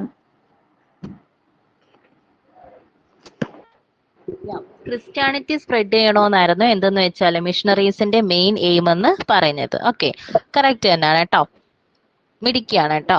നമുക്ക് മിഷണറി പെർസ്പെക്റ്റീവ് എന്താണെന്ന് നമുക്കൊന്ന് നോക്കാം. സോ നോക്കാം, മിഷണറി പെർസ്പെക്റ്റീവ് ആദ്യമായിട്ട് വരുന്നത് it's view develop through the writings of early ഇവഞ്ചലിക്കൽ priestess. Okay, എന്താണ് ഈ മിഷണറീസ് പെർസ്പെക്റ്റീവ് വരുന്നത്? നമ്മുടെ അന്നത്തെ കാലത്തുള്ള പ്രീസ്റ്റേഴ്സ് ഉണ്ടല്ലോ, പഴയ കാലത്തെ, സോ അവരിലൂടെയാണ് ആക്ച്വലി ഈ ഒരു മിഷണറി പെർസ്പെക്റ്റീവ് വരുന്നത്. അതിലൂടെ അവർ കൊണ്ടുവന്ന് വെച്ചാൽ ക്രിസ്ത്യാനിറ്റി പഠിപ്പിക്കണം, അതായിരുന്നു അവരുടെ മെയിൻ എയിം എന്ന് പറയുന്നത്. അങ്ങനെ ഇരിക്കുന്ന സമയത്ത് ഹിന്ദുയിസം റിജക്ട് ചെയ്തിട്ട് എന്ത് കൊണ്ടുവരണം ഇന്ത്യയിലെ ക്രിസ്ത്യാനിറ്റി. കാരണം അന്നത്തെ കാലത്ത് മറ്റ് കാസ്റ്റിനെയും കാട്ടിയും കൂടുതൽ ഹിന്ദുക്കളായിരുന്നു ഏറ്റവും കൂടുതൽ ഉണ്ടായിരുന്നത്. ഹിന്ദുയിസം ആയിരുന്നു മെയിൻ അവിടുത്തെ എല്ലാ രീതിയിലുള്ള ഹെഡ് എന്ന് പറയുന്നത്. ഹിന്ദുയിസം മാറിയിട്ട് അല്ലെങ്കിൽ അതിനെ റിജക്ട് ചെയ്തിട്ട് എന്ത് കൊണ്ടുവരണം, സ്പ്രെഡ് ക്രിസ്ത്യാനിറ്റി. അതായിരുന്നു മെയിൻ ആയിട്ടുള്ള മിഷണറിയുടെ പെർസ്പെക്റ്റീവ് എന്ന് പറയുന്നത്. അങ്ങനെ ഇരിക്കുന്ന ടൈമിലാണ് ചാൾസ് ഗ്രാൻഡ് എന്ന് പറഞ്ഞ ഒരു ആളുണ്ടായിരുന്നു. അദ്ദേഹം ഒരു ഏർലി ഇവാഞ്ചലിക്കൽ റൈറ്റർ ആയിരുന്നു. എന്ന് വെച്ചാൽ നമ്മുടെ മിഷണറീസ് അല്ലെങ്കിൽ ക്രിസ്ത്യാനിറ്റി പറ്റിയിട്ട് ടീച്ച് നടത്തുന്ന ആളായിരുന്നു.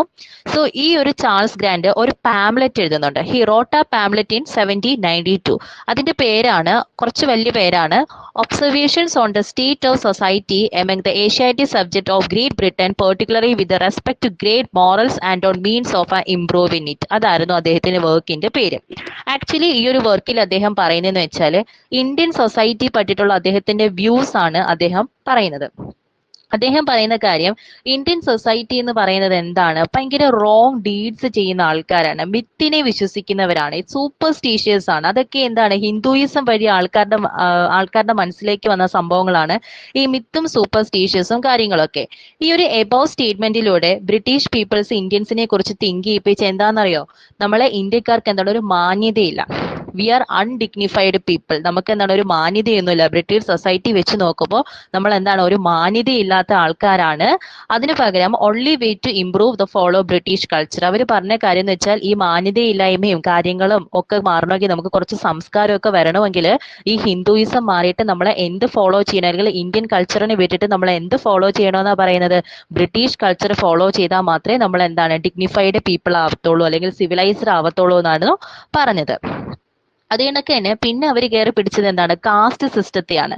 അവർ പറയുന്നത് എന്താണ്, കാസ്റ്റ് സിസ്റ്റം എന്ന് പറയുന്നത് ഇന്ത്യയിൽ ഈ നമ്മള് മാന്യതയില്ലായ്മയും അല്ലെങ്കിൽ സംസ്കാരം ഇല്ലായ്മയൊക്കെ വരാൻ വേറൊരു കാര്യം നമ്മുടെ കാസ്റ്റ് സിസ്റ്റം ആണെന്നാണ് പറഞ്ഞത്. അപ്പം അതിന് റിക്കവർ ചെയ്യണമെങ്കിൽ നമ്മളെല്ലാം തന്നെ ഇന്ത്യയിലെ പോപ്പുലേഷൻസിലുള്ള എല്ലാവരും തന്നെ എന്താണ് ക്രിസ്ത്യാനിറ്റിയിലേക്ക് മാറിയാൽ നമ്മൾ വീണ്ടും എന്താണ് സംസ്കാരവും മാന്യതയുള്ളവരാവുമെന്നാണ് ബ്രിട്ടീഷ് പീപ്പിൾസ് നമ്മളെ ഇന്ത്യക്കാരെ പറഞ്ഞ് പഠിപ്പിച്ചിരുന്നത്. ഓക്കെ, ഇതിലൂടെ അവര് ചെയ്യുന്നതെന്ന് വെച്ചാല് എന്തായിരുന്നു അവരുടെ മെയിൻ എയിം, ക്രിസ്ത്യാനിറ്റി സ്പ്രെഡ് ചെയ്യിക്കുക. മിഷണറീസിന്റെ മെയിൻ ആയിട്ടുള്ള ക്രിസ്ത്യാനിറ്റി സ്പ്രെഡ് ചെയ്യിക്കുക എന്നതായിരുന്നു ഇവരുടെ മെയിൻ എയിം എന്ന് പറയുന്നത്. ഓക്കെ, പിന്നെ ഇവർ ചെയ്ത വേറൊരു കാര്യം എന്ന് പറഞ്ഞാൽ ദേ അറ്റംപ്റ്റ് ടു കണ്ടം ഇന്ത്യൻ സൊസൈറ്റി മൊത്തം എന്താണ് താഴ്ത്തിക്കെട്ടുക എന്നത് അവരുടെ വേറൊരു എയിം ആയിരുന്നു. അതിനു വേണ്ടിയിട്ട് അവർ ചെയ്തൊരു കാര്യം, നമ്മുടെ സാൻസ്ക്രിറ്റ് പഴയ ടെക്സ്റ്റുകൾ ഉണ്ടല്ലോ അതിനെ ട്രാൻസ്ലേഷൻ ചെയ്തു. അതിന്റെ ട്രാൻസ്ലേഷൻ വരിയിട്ട് അവർ കുഞ്ഞു കുഞ്ഞു കാര്യങ്ങൾ എന്താണ് എസ്പെഷ്യലി സൈറ്റ് ചെയ്യാൻ തുടങ്ങി. അതിലൊരു സംഭവമാണ് നമ്മളെ സതി പ്രാക്ടീസ് ഒക്കെ ഉണ്ടല്ലോ, എന്ന് വെച്ചാൽ ഭർത്താവ് മരിച്ചാൽ എന്താണ് അവിടുത്തെ ചിതയിൽ തന്നെ ഭാര്യ ചാടിച്ചാവുക, പിന്നെ പർദാ സിസ്റ്റംസ്, പിന്നെ കുഞ്ഞു കുട്ടികളെ എന്താണ് വിറ്റിട്ട് സ്ലേവറിക്ക് അടിമത്തത്തിന് വേണ്ടിയിട്ട് കൊണ്ടുപോവുക, അങ്ങനത്തുള്ള സംഭവങ്ങളൊക്കെ പഴയ സാൻസ്ക്രിറ്റ് ടെക്സ്റ്റില് അങ്ങനത്തുള്ള സംഭവങ്ങളൊക്കെ ഉണ്ടായിരുന്നു എന്ന് പറഞ്ഞ് ടെക്സ്റ്റുകളിൽ എഴുതിയിരുന്നു. ആ ടെക്സ്റ്റ് വായിച്ചിട്ട് ആ ടെക്സ്റ്റിലെ ഓരോ പോയിന്റും നമ്മുടെ ബ്രിട്ടീഷുകാര് നമ്മളെ ഇന്ത്യക്കാർക്ക് കാണിച്ചു തന്നു. എന്നിട്ട് പറയൂ, നിങ്ങൾ ആലോചിക്കുക, ഏതാണ്ട് ഇങ്ങനെയൊക്കെയുള്ള സംഭവങ്ങളൊക്കെ ആയിരുന്നു ഇന്ത്യയിൽ നടന്നുകൊണ്ടിരുന്നത്. അപ്പൊ നമ്മൾ എന്താണ് സംസ്കാരം ഇല്ലാത്തവരാണ്, ബുദ്ധി ഇല്ലാത്തവരാണ്. അതുകൊണ്ട് തന്നെ എന്താണ് ഈ ഒരു സംഭവങ്ങളൊക്കെ ഈ ഒരു പ്രാക്ടീസ് ഒക്കെ നടന്നതുകൊണ്ട് തന്നെ നിങ്ങൾ എന്ത് ചെയ്യണം, ക്രിസ്ത്യാനിറ്റി എംബ്രേസ് ചെയ്യണം, ഹിന്ദുയിസം വിട്ടുകള, ബ്രിട്ടീഷ് റൂൾസ് എന്താണ് ഫോളോ ചെയ്യാനായിട്ട് പറഞ്ഞു. അങ്ങനെ നമ്മൾ പിന്നെ കണ്ടൊരു കാര്യം എന്ന് വെച്ചാല് അങ്ങനെ കുറെ ഹിന്ദുസ് എന്താണ് ഈ ഒരു സംഭവങ്ങളൊക്കെ സൈറ്റ് ചെയ്ത് കുറെ ആൾക്കാർ ഇതിനെപ്പറ്റി ചിന്തിക്കാനായിട്ട് തുടങ്ങി. അങ്ങനെ അന്നത്തെ കാലത്തൊക്കെയുള്ള കുറെ ഹിന്ദുസ് എന്ത് ചെയ്തു, ക്രിസ്ത്യാനിറ്റിയിലേക്ക് കൺവേർട്ട് ചെയ്യുന്നത് നമുക്ക് കാണാനായിട്ട് പറ്റി. പക്ഷെ വന്ന കുഴപ്പമെന്ന് വെച്ചാൽ ഇവർ ക്രിസ്ത്യാനിറ്റിയിലേക്ക് കൺവേർട്ട് ചെയ്തിട്ടും ഈവൻ ആഫ്റ്റർ കൺവേർഷൻ ഇവരെന്താ ചെയ്യുന്നത്, many Hindus continue to guide by caste rule. അവരുടെ കാസ്റ്റ് റൂള് അല്ലെങ്കിൽ അവരെ ക്രിസ്ത്യാനിറ്റിയിലേക്ക് മാറ്റിയിട്ടും അവരുടെ കാസ്റ്റിന്റെ ആ ഒരു റൂൾസും കാര്യങ്ങളൊക്കെ ഉണ്ടല്ലോ, ഇന്ന ആൾക്കാർ ഇന്ന ജോലി ചെയ്യാവോ, ഇന്ന കാസ്റ്റിലുള്ള ഒരു ഇതേ ചെയ്യാവോ, അങ്ങനത്തെ ഉള്ള റൂൾസ് ഒക്കെ എന്താണ് അവരെ മനസ്സിൽ പതിഞ്ഞുപോയി. ആ ഒരു റിച്വൽസും കാര്യങ്ങളൊക്കെ ക്രിസ്ത്യാനിറ്റിയിലോട്ട് മാറ്റിയിട്ടും അവർ വീണ്ടും എന്താണ് കണ്ടിന്യൂ ചെയ്യുന്നത് നമുക്ക് കാണാനായിട്ട് പറ്റും.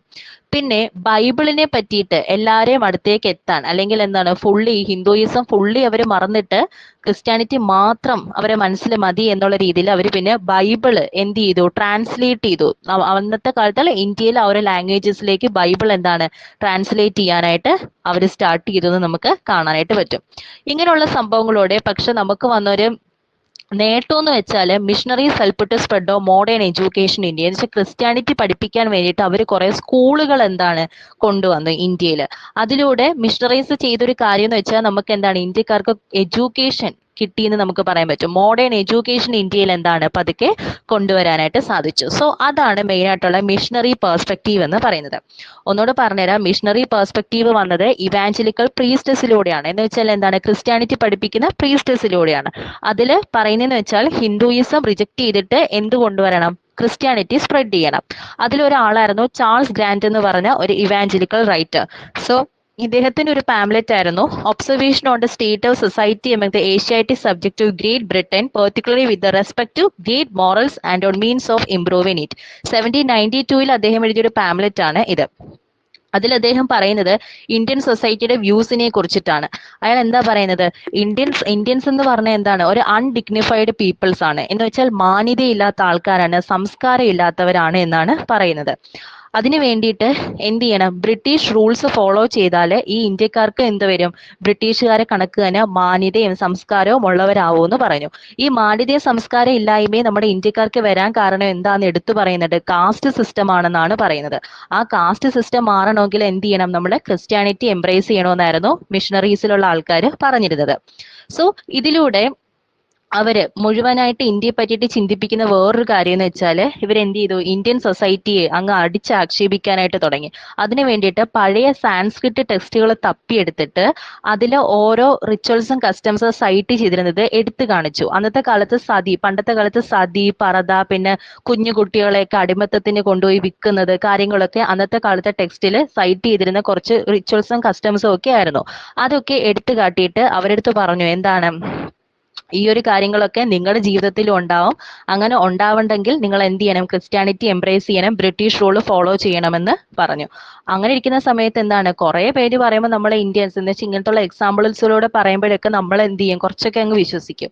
അങ്ങനെ വന്നപ്പോഴത്തേക്ക് എന്ത് ചെയ്തു, ഈ കുറച്ച് ഹിന്ദുസ് എന്താണ്, ഇന്ത്യയിലുള്ള കുറച്ച് ഹിന്ദുസ് ക്രിസ്ത്യാനിറ്റിയിലേക്ക് കൺവേർട്ട് ചെയ്തു. പക്ഷെ വന്ന കാര്യം എന്ന് വെച്ചാൽ ഈ കൺവേർഷൻ നടന്നപ്പോഴും അവരെന്ത് ചെയ്തിരുന്നു, അവരുടെ കാസ്റ്റ് റൂള് അല്ലെങ്കിൽ അവരുടെ റിച്വൽസും കസ്റ്റംസും ഒക്കെ തന്നെ അവർ ഫോളോ ചെയ്യാൻ തുടങ്ങി, ക്രിസ്ത്യാനിറ്റി ഏറ്റെടുത്തെങ്കിൽ പോലും. അതിന് വേണ്ടിയിട്ട് ഫുള്ളി ഇവർ ഹിന്ദുയിസം മറക്കാൻ വേണ്ടിയിട്ട് എന്ത് ചെയ്യുന്നു, ബൈബിള് കൊണ്ടുവന്നു. അവരുടെ ഇംഗ്ലീഷിലുള്ള ബൈബിള് നമ്മുടെ ഇതിലേക്ക് ട്രാൻസ്ലേറ്റ് ചെയ്യപ്പെട്ടു. അങ്ങനെ ബൈബിള് വായിക്കാനായിട്ട് തുടങ്ങി. പിന്നെ നമ്മുടെ മിഷണറീസ് നമുക്ക് കൊണ്ടുവന്നൊരു നേട്ടം എന്ന് വെച്ചാൽ എന്താണ്, സ്കൂൾസ് പണിഞ്ഞു ഇന്ത്യയിൽ, പുതിയ പുതിയ സ്കൂളുകൾ വന്നു. So missionary help to spread of modern education in India. അതിലൂടെ ഇന്ത്യയിൽ എന്താണ്, മോഡേൺ എഡ്യൂക്കേഷൻ എസ്റ്റാബ്ലിഷ് ചെയ്തു എന്നാണ് പറയുന്നത്. മിഷണറി പെർസ്പെക്റ്റീവ് എല്ലാവർക്കും ഓക്കെ ആണോ, മനസ്സിലായോ?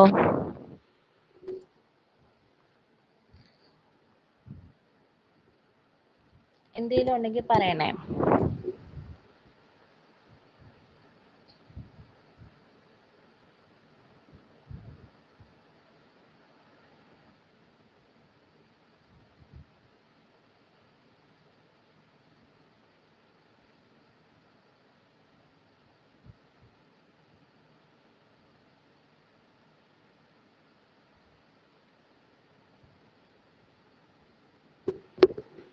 ഓക്കെ അല്ലേ എല്ലാവർക്കും?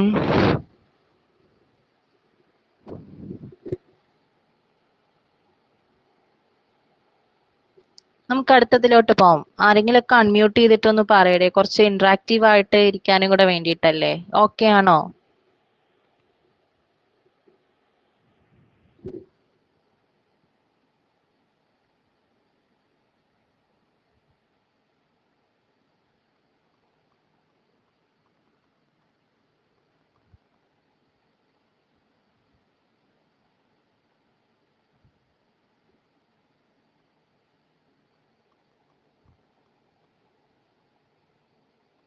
ഓക്കെ, നമുക്ക് എന്തായാലും അടുത്തതിലോട്ട് പോവാം. നിങ്ങൾ പരമാവധി അൺമ്യൂട്ട് ചെയ്തിട്ട് തന്നെ പറയാനായിട്ട് ശ്രമിക്കുക കേട്ടോ. കാരണം എന്ന് വെച്ചാൽ പഠിപ്പിച്ചുകൊണ്ട് കൂടി ഇരിക്കുന്നുണ്ട്, എനിക്ക് മെസ്സേജസ് അങ്ങനെ നോക്കാനായിട്ട് കുറച്ച് ബുദ്ധിമുട്ടുണ്ട്.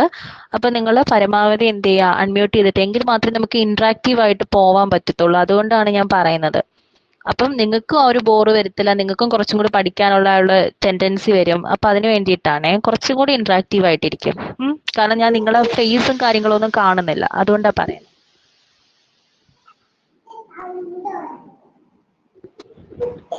ഓക്കെ, നമുക്ക് അടുത്ത അഡ്മിനിസ്ട്രേറ്റീവ് പെർസ്പെക്റ്റീവിലേക്ക് പോവാമേ. ഫസ്റ്റ് നമ്മൾ കൊളോണിയൽ ഡിസ്കോഴ്സ്, കൊളോണിയലിസ്റ്റിന്റെ പെർസ്പെക്റ്റീവ്സ് നോക്കി, മിഷണറി പെർസ്പെക്റ്റീവ് നോക്കി, നെക്സ്റ്റ് വന്നിട്ട് അഡ്മിനിസ്ട്രേറ്റീവ് പെർസ്പെക്റ്റീവിലോട്ടാണ് നമ്മൾ പോകാൻ പോണത്. അഡ്മിനിസ്ട്രേറ്റീവ് പെർസ്പെക്റ്റീവ് എന്ന് വെച്ചാൽ നമ്മുടെ ഇന്ത്യൻ സൊസൈറ്റി പറ്റിയിട്ടുള്ള ഇന്റർപ്രിട്ടേഷൻ തന്നെയാണ് അഡ്മിനിസ്ട്രേറ്റീവ് പെർസ്പെക്റ്റീവിൽ നടത്തുന്നത്. ആരാണ് ചെയ്യുന്നത്? അഡ്മിനിസ്ട്രേറ്റേഴ്സ്. അന്നത്തെ കാലത്തുള്ള അഡ്മിനിസ്ട്രേറ്റേഴ്സ് ആണ് ഇന്ത്യൻ സൊസൈറ്റി പറ്റി ഇന്റർപ്രറ്റ് ചെയ്ത് എഴുതുന്നതിനെയാണ് അഡ്മിനിസ്ട്രേറ്റീവ് പെർസ്പെക്റ്റീവ് എന്ന് പറയുന്നത്. ആക്ച്വലി ഈ അഡ്മിനിസ്ട്രേറ്റേഴ്സ് എന്ന് പറയുമ്പോൾ ആരാണ് ഇവരെന്ന് വെച്ചാൽ ബ്രിട്ടീഷ് യൂണിവേഴ്സിറ്റീസിൽ പോയിട്ട് പഠിച്ച് ഇറങ്ങിയ ആൾക്കാരാണ് എന്തെന്ന് പറഞ്ഞാൽ അഡ്മിനിസ്ട്രേറ്റേഴ്സ് ആയിട്ട് വരുന്നത്. അവര് നമ്മളെ ഇന്ത്യക്കാരെ എങ്ങനെ കണ്ടു, അല്ലെങ്കിൽ ഇന്ത്യൻ സൊസൈറ്റി എങ്ങനെ പഠിച്ചു എന്നതാണ് നമ്മൾ എന്താണ് അഡ്മിനിസ്ട്രേറ്റീവ് പെർസ്പെക്റ്റീവിൽ പറയാനായിട്ട് പോണത്. സോ ഈ ഒരു അഡ്മിനിസ്ട്രേറ്റീവ് പെർസ്പെക്റ്റീവിന്റെ മെയിൻ പർപ്പസ് എന്താണെന്ന് ചോദിച്ചാൽ to understand Indian society in order to exploit resources.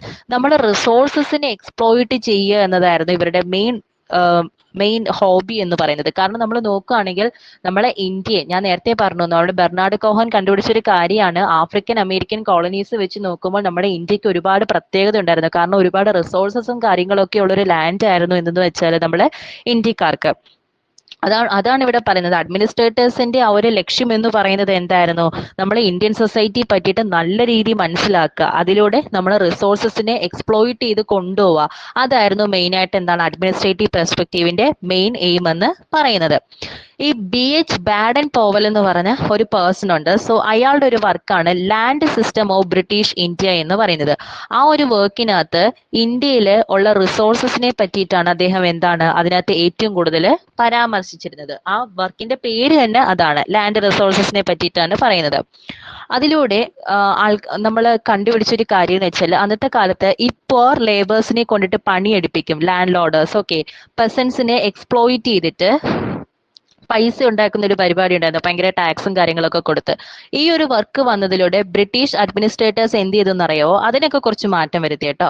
എന്ന് വെച്ചാൽ ആരുടെ കയ്യിലാണോ ലാൻഡ് അവരെ അടുത്ത് തന്നെ ഈ ഭൂമസ്ഥ ഉടമസ്ഥ അവകാശം അങ്ങനെയൊക്കെയുള്ള സംഭവങ്ങളൊക്കെ ഉണ്ടല്ലോ, ഉടമസ്ഥ അവകാശം, അങ്ങനെ ഓരോ ഭൂമിക്കും ഉടമസ്ഥ അവകാശവും സംഭവങ്ങളൊക്കെ കൊടുത്ത് അങ്ങനെയൊക്കെ ഒരു രീതി എന്താണ് ഈ അഡ്മിനിസ്ട്രേറ്റേഴ്സ് കൊണ്ടുവന്നതാണൊക്കെ നമ്മൾ കണ്ടു.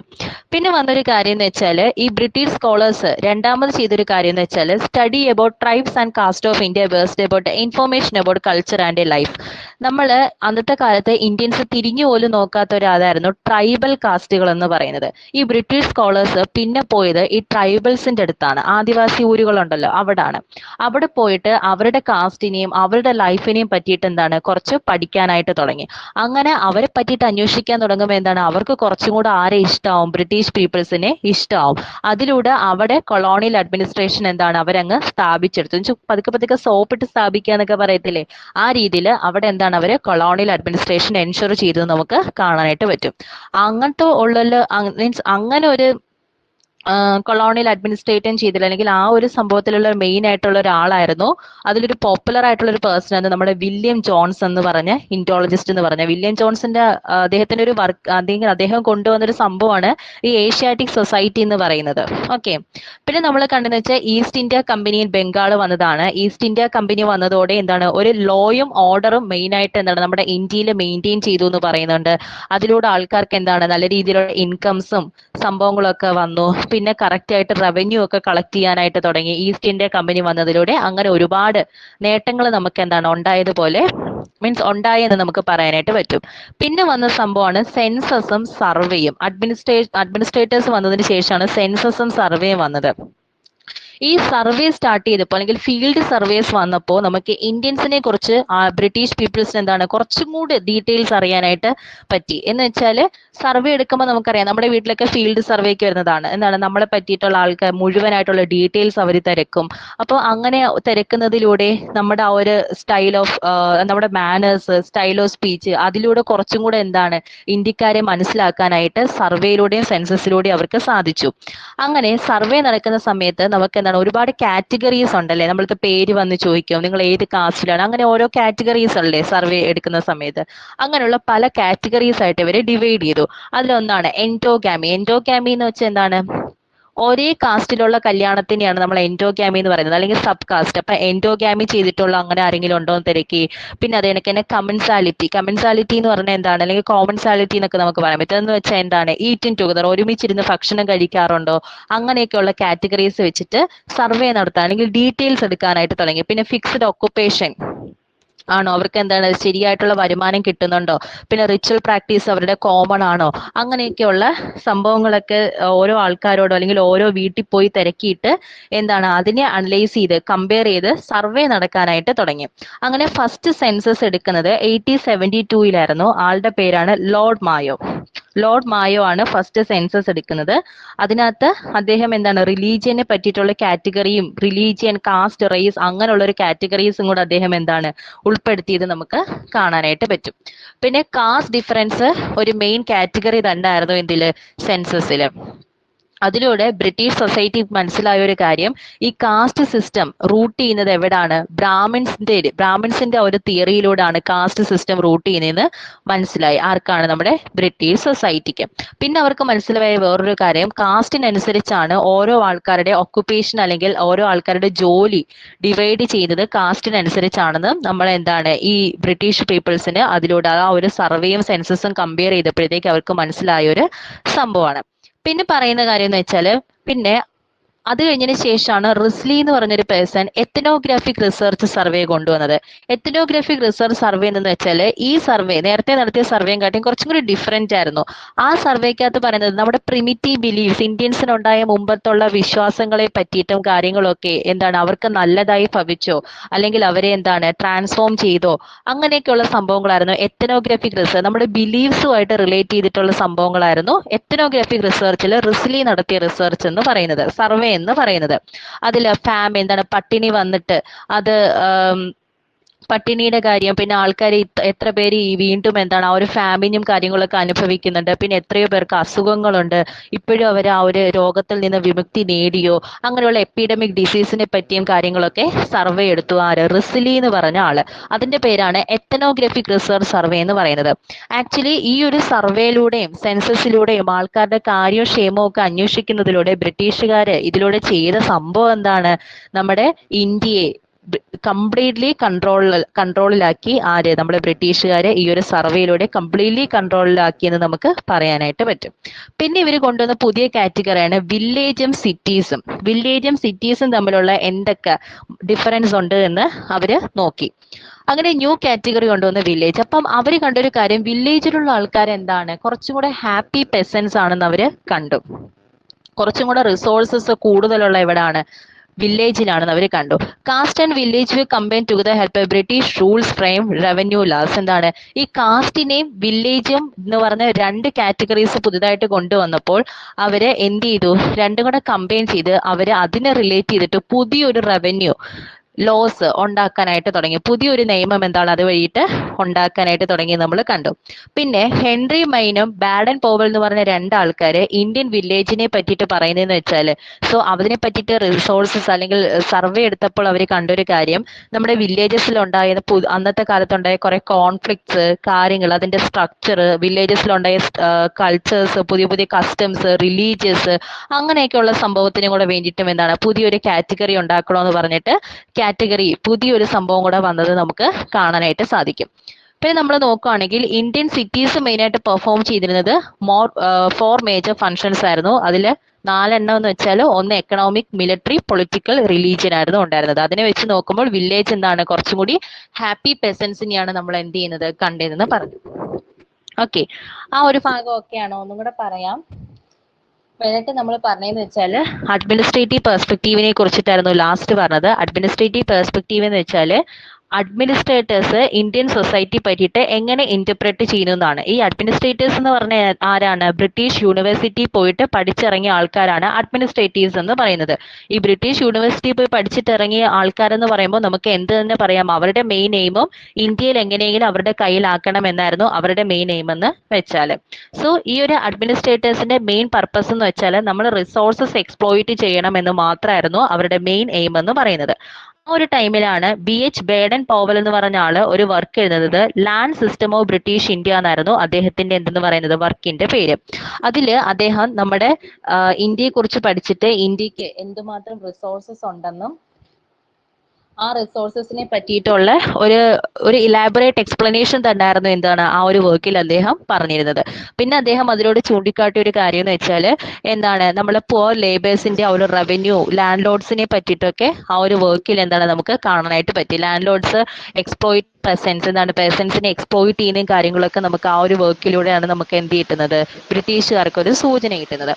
ആ ഒരു വർക്ക് ഇറങ്ങിയതിന് ശേഷമാണ് എന്ത് കൊണ്ടുവന്നത്, ഈ ഉടമസ്ഥാവകാശവും കാര്യങ്ങളൊക്കെ മെയിൻ ആയിട്ട് കൊണ്ടുവന്നത് ആ ഒരു വർക്കിന് ശേഷമാണ്. പിന്നെ നമ്മുടെ ബ്രിട്ടീഷ് സ്കോളേഴ്സ് നമ്മളെ ഇന്ത്യയെ സ്വാധീനിക്കാൻ വേണ്ടി ചെയ്തൊരു കാര്യം എന്ന് വെച്ചാൽ ട്രൈബൽ കാസ്റ്റ് ഉള്ള ആൾക്കാരുടെ അടുത്തേക്ക് പോയി, എന്ന് വെച്ചാൽ ആദിവാസി ഊരിലേക്ക് പോയി അവരെ പറ്റിയിട്ടുള്ള ഇൻഫോർമേഷൻ തപ്പിയെടുക്കാനായിട്ട് പോയി. കാരണം അന്ന് വരെ നമ്മളെ ട്രൈബൽസിനെ മൈൻഡ് പോലും ചെയ്യാതിരുന്നത് മൈൻഡ് പോലും ചെയ്യത്തില്ലായിരുന്നു ഇന്ത്യൻസ്. പക്ഷെ പുതുതായിട്ട് അവരെ തിരക്കി അല്ലെങ്കിൽ അവരുടെ ക്ഷേമവും കാര്യങ്ങളൊക്കെ തിരക്കി ഒരാൾ വരുമ്പോഴത്തേക്ക് മോസ്റ്റ് പ്രോബബ്ലി എന്ത് ചെയ്യും, നമ്മുടെ ഒന്നാമത് അവർക്കും വിദ്യാഭ്യാസം കാര്യങ്ങളൊന്നും ഇല്ലാത്ത ആൾക്കാരാണ്. അതുകൊണ്ട് തന്നെ ട്രൈബൽസ് എന്താണ് അവരുടെ ആ ഒരു സോപ്പിൽ, നമ്മുടെ ബ്രിട്ടീഷുകാരുടെ സോപ്പിൽ എന്താണ് മെയിൻ ആയിട്ട് അങ്ങ് വീഴും.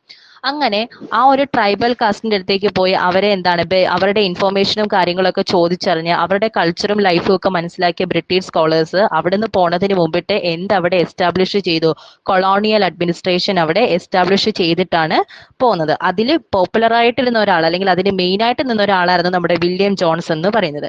അത് കഴിഞ്ഞതിന് ശേഷമാണ് ഈസ്റ്റ് ഇന്ത്യ കമ്പനി ബംഗാളിൽ വരുന്നത്. ഈസ്റ്റ് ഇന്ത്യ കമ്പനി വന്നതിന് ശേഷം ഒരു ലോയും ഓർഡറും അവിടെ മെയിൻറ്റെയിൻ ചെയ്തു വന്നു എന്ന് നമ്മൾ കണ്ടു. പിന്നെ അവിടുത്തെ ലേബേഴ്സിനെല്ലാം തന്നെ പ്രോപ്പർ ആയിട്ടുള്ള ഇൻകം കൊടുത്തു. പിന്നെ കറക്റ്റ് റവന്യൂ കാര്യങ്ങളൊക്കെ അവരെന്താണ് മെയിൻ ആയിട്ട് കൊണ്ടുവന്നു നമ്മൾ കണ്ടു. പിന്നെ അതിനുശേഷമാണ് സെൻസസും സർവേയും വന്നത്.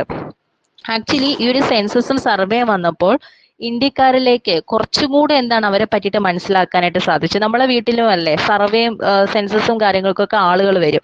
അതിലൂടെ എന്താണ് അവർക്ക് നമ്മളെ കുറിച്ചിട്ട് അല്ലെങ്കിൽ അത് അവസാനം ലാസ്റ്റ് ഈ സർവേ ഒക്കെ എടുത്തതിന് ശേഷം അവരെന്താണ് അതൊന്നും കൂടെ ഒന്ന് ഡീറ്റെയിൽ ആയിട്ട് അനാലിസിസ് ചെയ്യും. ആ അനാലിസിസ് ചെയ്യുമ്പോൾ നമ്മളെ പറ്റിയിട്ട് അല്ലെങ്കിൽ നമ്മുടെ ജീവിതത്തെ പറ്റിയിട്ടും ഒക്കെ നമുക്ക് എന്താണ് അല്ലെങ്കിൽ ആ ഒരു നാടിനെ പറ്റിയിട്ടും കാര്യങ്ങളൊക്കെ അവർക്ക് മെയിൻ ആയിട്ട് ഒരു ഐഡിയ കിട്ടും. അതിന് വേണ്ടിയിട്ടാണ് അവർ ഈ സെൻസസും സർവേ ഒക്കെ കൊണ്ടുവന്നത്, ഇന്ത്യൻസിനെ പറ്റിയിട്ട് അറിയാൻ വേണ്ടിയിട്ടാണ്. അങ്ങനെ അവര് ഫസ്റ്റത്തുള്ള കാറ്റഗറീസ് ആയിരുന്നു endogamy, commensality, fixed occupation, common ritual practice എന്നുള്ള സംഭവങ്ങളൊക്കെ. ആദ്യമായിട്ട് സെൻസസ് എടുത്തത് ആരായിരുന്നു? ലോർഡ് മായോ എന്ന് പറഞ്ഞ ഒരാളായിരുന്നു ഫസ്റ്റ് ആയിട്ട് സെൻസസ് എടുത്തിരുന്നത്. അതിനകത്തുള്ള കാറ്റഗറീസിൽ റിലീജിയൻ, കാസ്റ്റും റേസും അങ്ങനെയുള്ള 3 കാറ്റഗറീസും കൂടെ അദ്ദേഹം കൊണ്ടുവന്നത് നമ്മൾ കണ്ടു. അതിലൂടെ ബ്രിട്ടീഷ് സ്കോളേഴ്സിന് മനസ്സിലായ ഒരു കാര്യം എന്ന് വെച്ചാൽ ഈ ഇന്ത്യയിലെ കാസ്റ്റ് സിസ്റ്റം റൂട്ട് ചെയ്തേക്കുന്നത് എവിടാണ്? ബ്രാഹ്മിൻസ് തിയറിയിലാണെന്ന് അവർക്ക് മനസ്സിലായി. പിന്നെ മനസ്സിലായ ഒരു കാര്യം എന്ന് വെച്ചാൽ കാസ്റ്റ് എന്ന് പറഞ്ഞാൽ ഇന്ത്യയിലെ കാസ്റ്റ് സിസ്റ്റം എന്ന് പറഞ്ഞാൽ ഒക്കുപേഷനെ ബേസ് ചെയ്തിട്ടാണ് ഡിവൈഡ് ചെയ്തേക്കുന്നതെന്നും അവർക്ക് മനസ്സിലായ ഒരു കാര്യമാണ്. സോ ഈ ഒരു സർവേക്ക് ശേഷമാണ് നമ്മുടെ റിസ്ലി എന്ന് പറഞ്ഞ ആള് ആദ്യമായിട്ട് എത്തനോഗ്രഫിക് റിസർച്ച് സർവേ നടത്തുന്നത്. എന്താണ് ഈ എത്തനോഗ്രഫിക് റിസർച്ച് സർവേ എന്ന് വെച്ചാൽ നമ്മുടെ പ്രിമിറ്റീവ് ബിലീവ്സ് ഇല്ലേ, പണ്ടത്തെ ആ ഒരു വിശ്വാസങ്ങളും റിച്വൽസും കസ്റ്റംസും ഒക്കെ ആൾക്കാർക്ക് ഇന്ത്യക്കാർക്ക് നല്ലതായി തന്നെയാണോ ഭവിച്ചത്, അതോ ചീത്തയായിട്ടാണോ, അതോ അവരെ കംപ്ലീറ്റ്ലി ഡിസ്ട്രോയ് ചെയ്തോ എന്നുള്ള രീതിയിലുള്ള റിസർച്ച് ആയിരുന്നു എത്തനോഗ്രഫിക് റിസർച്ച് സർവേ റിസ്ലി നടത്തിയത്. ആ എത്തനോഗ്രഫി റിസർച്ച് സർവേയിൽ ഫാമിനെ പറ്റിയിട്ടും ഡിസീസസിനെ പറ്റിയിട്ടും ഒക്കെ എന്താണ് ഒരു കാറ്റഗറി അദ്ദേഹം പുതുതായിട്ട് നിർമ്മിച്ചു എന്ന് നമുക്ക് കാണാനായിട്ട് പറ്റും. സോ ഈ ഒരു സർവേയിലും കാര്യങ്ങളിലൂടെ നമ്മുടെ ബ്രിട്ടീഷുകാർ പതുക്കെ പതുക്കെ എന്ത് ചെയ്തു, അവിടെ കൊളോണിയലിസം എസ്റ്റാബ്ലിഷ് ചെയ്തു, ഇന്ത്യയിൽ കംപ്ലീറ്റ്ലി കൺട്രോൾ ചെയ്തു എന്ന് നമുക്ക് പറയാനായിട്ട് പറ്റി. പിന്നെ അവർ പഠിച്ചതെന്ന് വെച്ചാൽ വില്ലേജസിനെയും സിറ്റിയും പറ്റിയിട്ടാണ്. വില്ലേജും സിറ്റിയും അവർ നോക്കിയപ്പോഴത്തേക്ക് കണ്ടൊരു കാര്യം, വില്ലേജസ് ആണ് കുറച്ചും കൂടെ എന്താണ് ഹാപ്പി പെസൻസ് ആണ് വില്ലേജ് എന്ന് പറയുന്നത്. വില്ലേജിലെ മുമ്പ് നടന്ന കോൺഫ്ലിക്റ്റുകളെ കുറിച്ചും അവിടുത്തെ കൾച്ചർ, റിച്വൽസ്, കസ്റ്റംസ് അങ്ങനെയുള്ള എല്ലാ സംഭവങ്ങളെയും കുറിച്ചിട്ടും ആര് പഠിച്ചു? ബ്രിട്ടീഷ് സ്കോളേഴ്സ് വില്ലേജിനെ പറ്റിയിട്ട് പഠിച്ചു. അതിനെ പറ്റിയിട്ട് ഒരു പുതിയ ലോ തന്നെ എന്താണ് അവർ ഉണ്ടാക്കിയത് നമുക്ക് കാണാനായിട്ട് പറ്റും. പിന്നെ പറഞ്ഞൊരു കാര്യം എന്ന് വെച്ചാൽ ഇന്ത്യൻ സിറ്റീസ് എന്താണ് മെയിൻ ആയിട്ട് പെർഫോം ചെയ്തത് 4 മെയിൻ ഫംഗ്ഷൻ ആണെന്ന് പിന്നെ നമ്മൾ ബ്രിട്ടീഷ് സ്കോളേഴ്സിന് മനസ്സിലാക്കി. അതിൽ വന്ന കാര്യമാണ് economic, military, political and religious എന്ന് പറയുന്നത്. ഓക്കെ, അതാണ് നമ്മുടെ കൊളോണിയൽ ഡിസ്കോഴ്സ് എന്ന് പറയുന്നത്. മനസ്സിലായോ? കൊളോണിയൽ അല്ല, അഡ്മിനിസ്ട്രേറ്റീവ് പെർസ്പെക്റ്റീവ്. ഓക്കെ ആണോ അത്? ഓക്കെ. ഓക്കെ, ഈ ഒരു ചാപ്റ്ററിൽ ആർക്കെങ്കിലും എന്തെങ്കിലും ഡൗട്ട് ഉണ്ടോ? ഇതായിരുന്നു നമ്മുടെ യൂണിറ്റ് 2 കൊളോണിയൽ പെർസ്പെക്റ്റീവ് എന്ന് വെച്ചാൽ ഫുള്ള് കൊളോണിയലിസം ഇൻ ഇന്ത്യ ആയിരുന്നു പറഞ്ഞത്. എങ്ങനെയാണ് അവർ നമ്മളെ സ്വാധീനിച്ചത്, ഏതൊക്കെ രീതിയിൽ നമ്മളെ കണ്ടം ചെയ്യാനായിട്ട് എന്ന് വെച്ചാൽ ഏതൊക്കെ രീതിയിൽ നമ്മളെ താഴ്ത്തി കെട്ടാനായിട്ട് അവർ ശ്രമിച്ചു. പിന്നെ മിഷണറി പെർസ്പെക്റ്റീവ്, ക്രിസ്ത്യാനിറ്റി എന്തിനു വേണ്ടിയിട്ടാണ് സ്പ്രെഡ് ചെയ്തത്, ഏത് രീതിയിൽ അവർ സ്പ്രെഡ് ചെയ്യിപ്പിച്ചു, പിന്നെ അഡ്മിനിസ്ട്രേറ്റീവ് ഇന്റർപ്രിട്ടേഷനും ആയിരുന്നു പറഞ്ഞത്. എല്ലാവർക്കും ഓക്കെ ആണോ? അത് എന്തെങ്കിലും ഡൗട്ടോ കാര്യങ്ങളോ എന്തെങ്കിലും ഉണ്ടോ?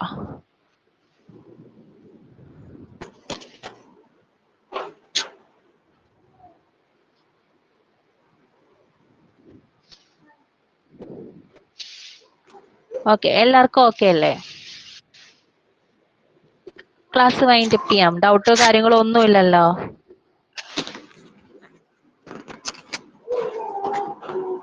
എന്തെങ്കിലും ഉണ്ടെങ്കിൽ ചോദിച്ചേട്ടോ, കാരണം ഇന്ന് എന്തെങ്കിലും ഡൗട്ട് ഉണ്ടെങ്കിൽ ഇപ്പൊ തന്നെ ചോദിച്ചാൽ നിങ്ങൾക്ക് നല്ലതായിരിക്കും.